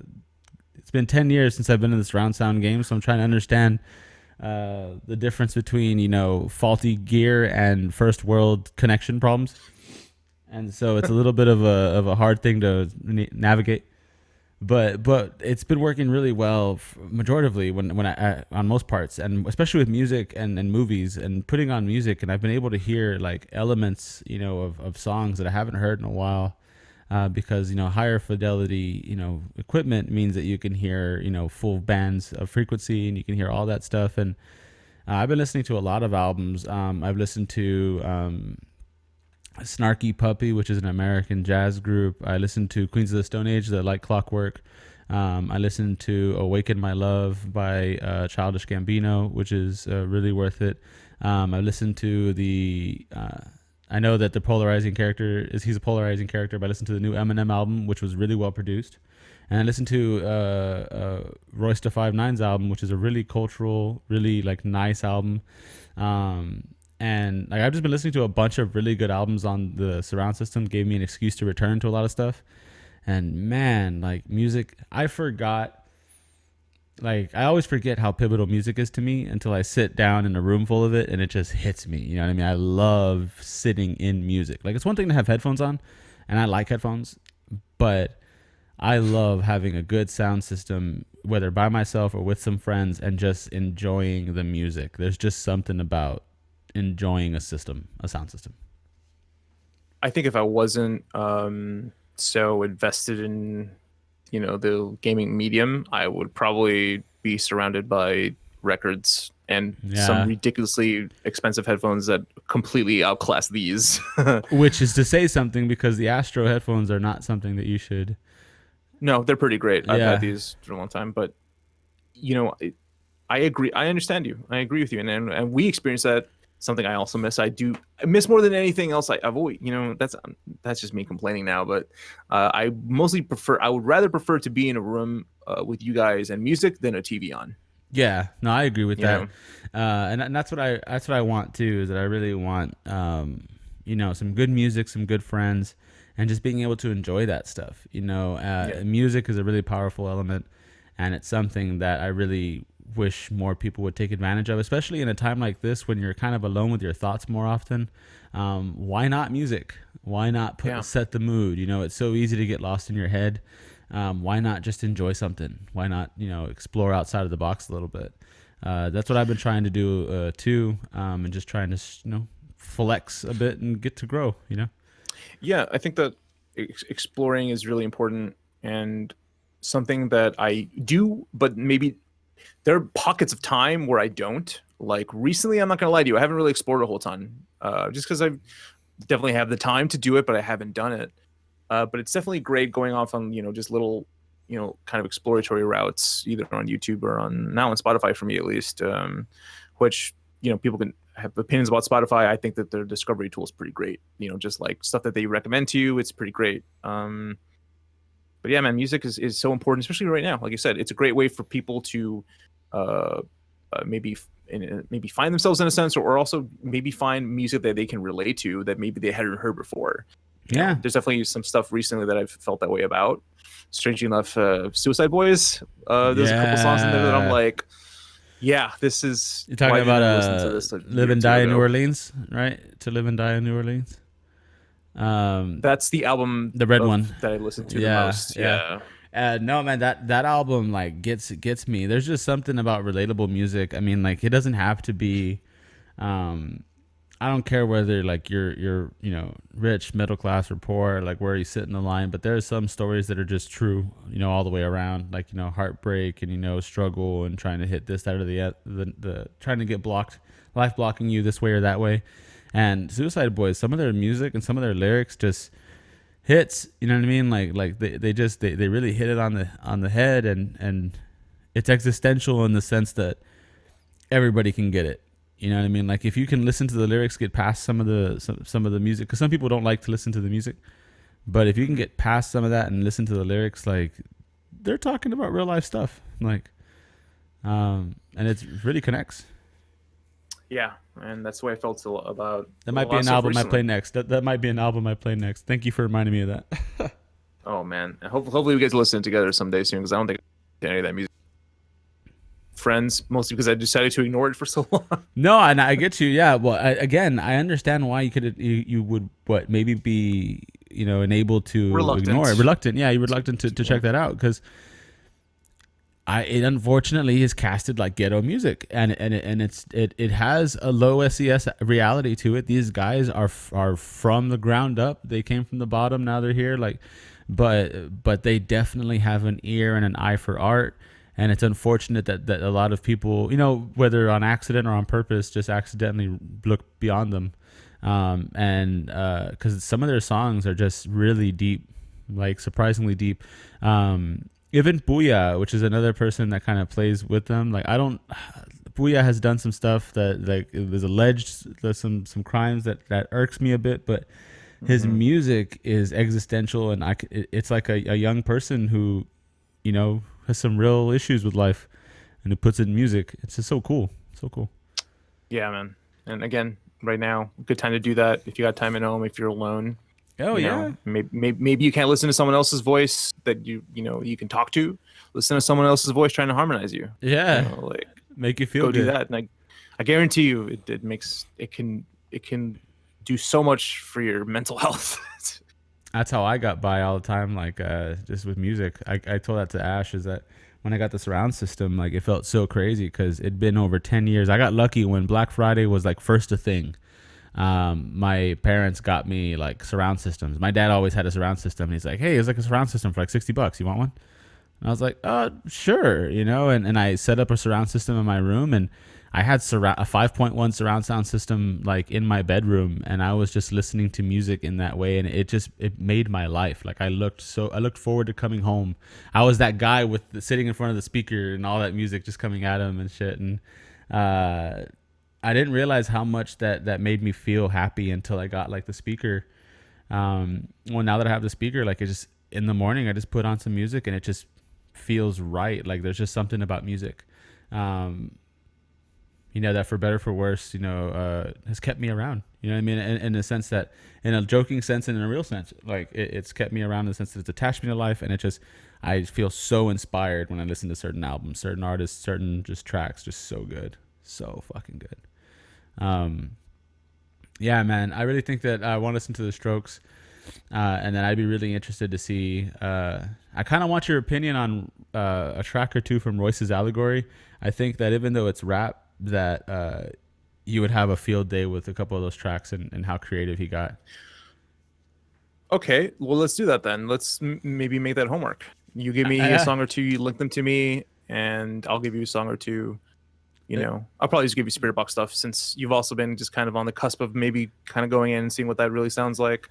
So I'm down. We'll do that. Let's do that. That works with me. We'll switch stuff and then we'll talk about it next time for sure. How do you feel? Do you have anything else you want to say, or are we good for today? I think we're good for today, John. It's been one heck of a Saturday for me. Yeah, but where we should be hanging out, right? Definitely enjoyed. I enjoy doing this. So do I. It's fun.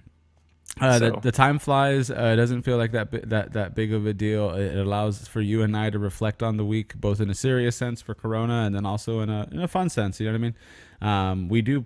For people who are far apart from each other, we do a lot of activities together regularly, and it's nice to kind of reflect on those, because I mean, whether it goes to like gaming or music, it's really interesting how much we all play together, because with you now, right, but with Josh and all these other guys, like I get like random like, hey, listen to this, hey, check this out, hey, please try this out, and like it's really cool how we all try to show each other new stuff. Yeah, no doubt. If it wasn't for that, I probably wouldn't be using the tools that I do now to explore stuff or to look stuff up. But yeah, it's nice to have a group of people that can provide me with that. We can provide each other with exploration like that. For sure. But all right, let's call it there. If anyone of you made it this far, I hope that you're staying safe and all is good. And Gabe, if you're out there, we love you. We'll talk to you. Yes, later. We do. We'll have you on. Laters.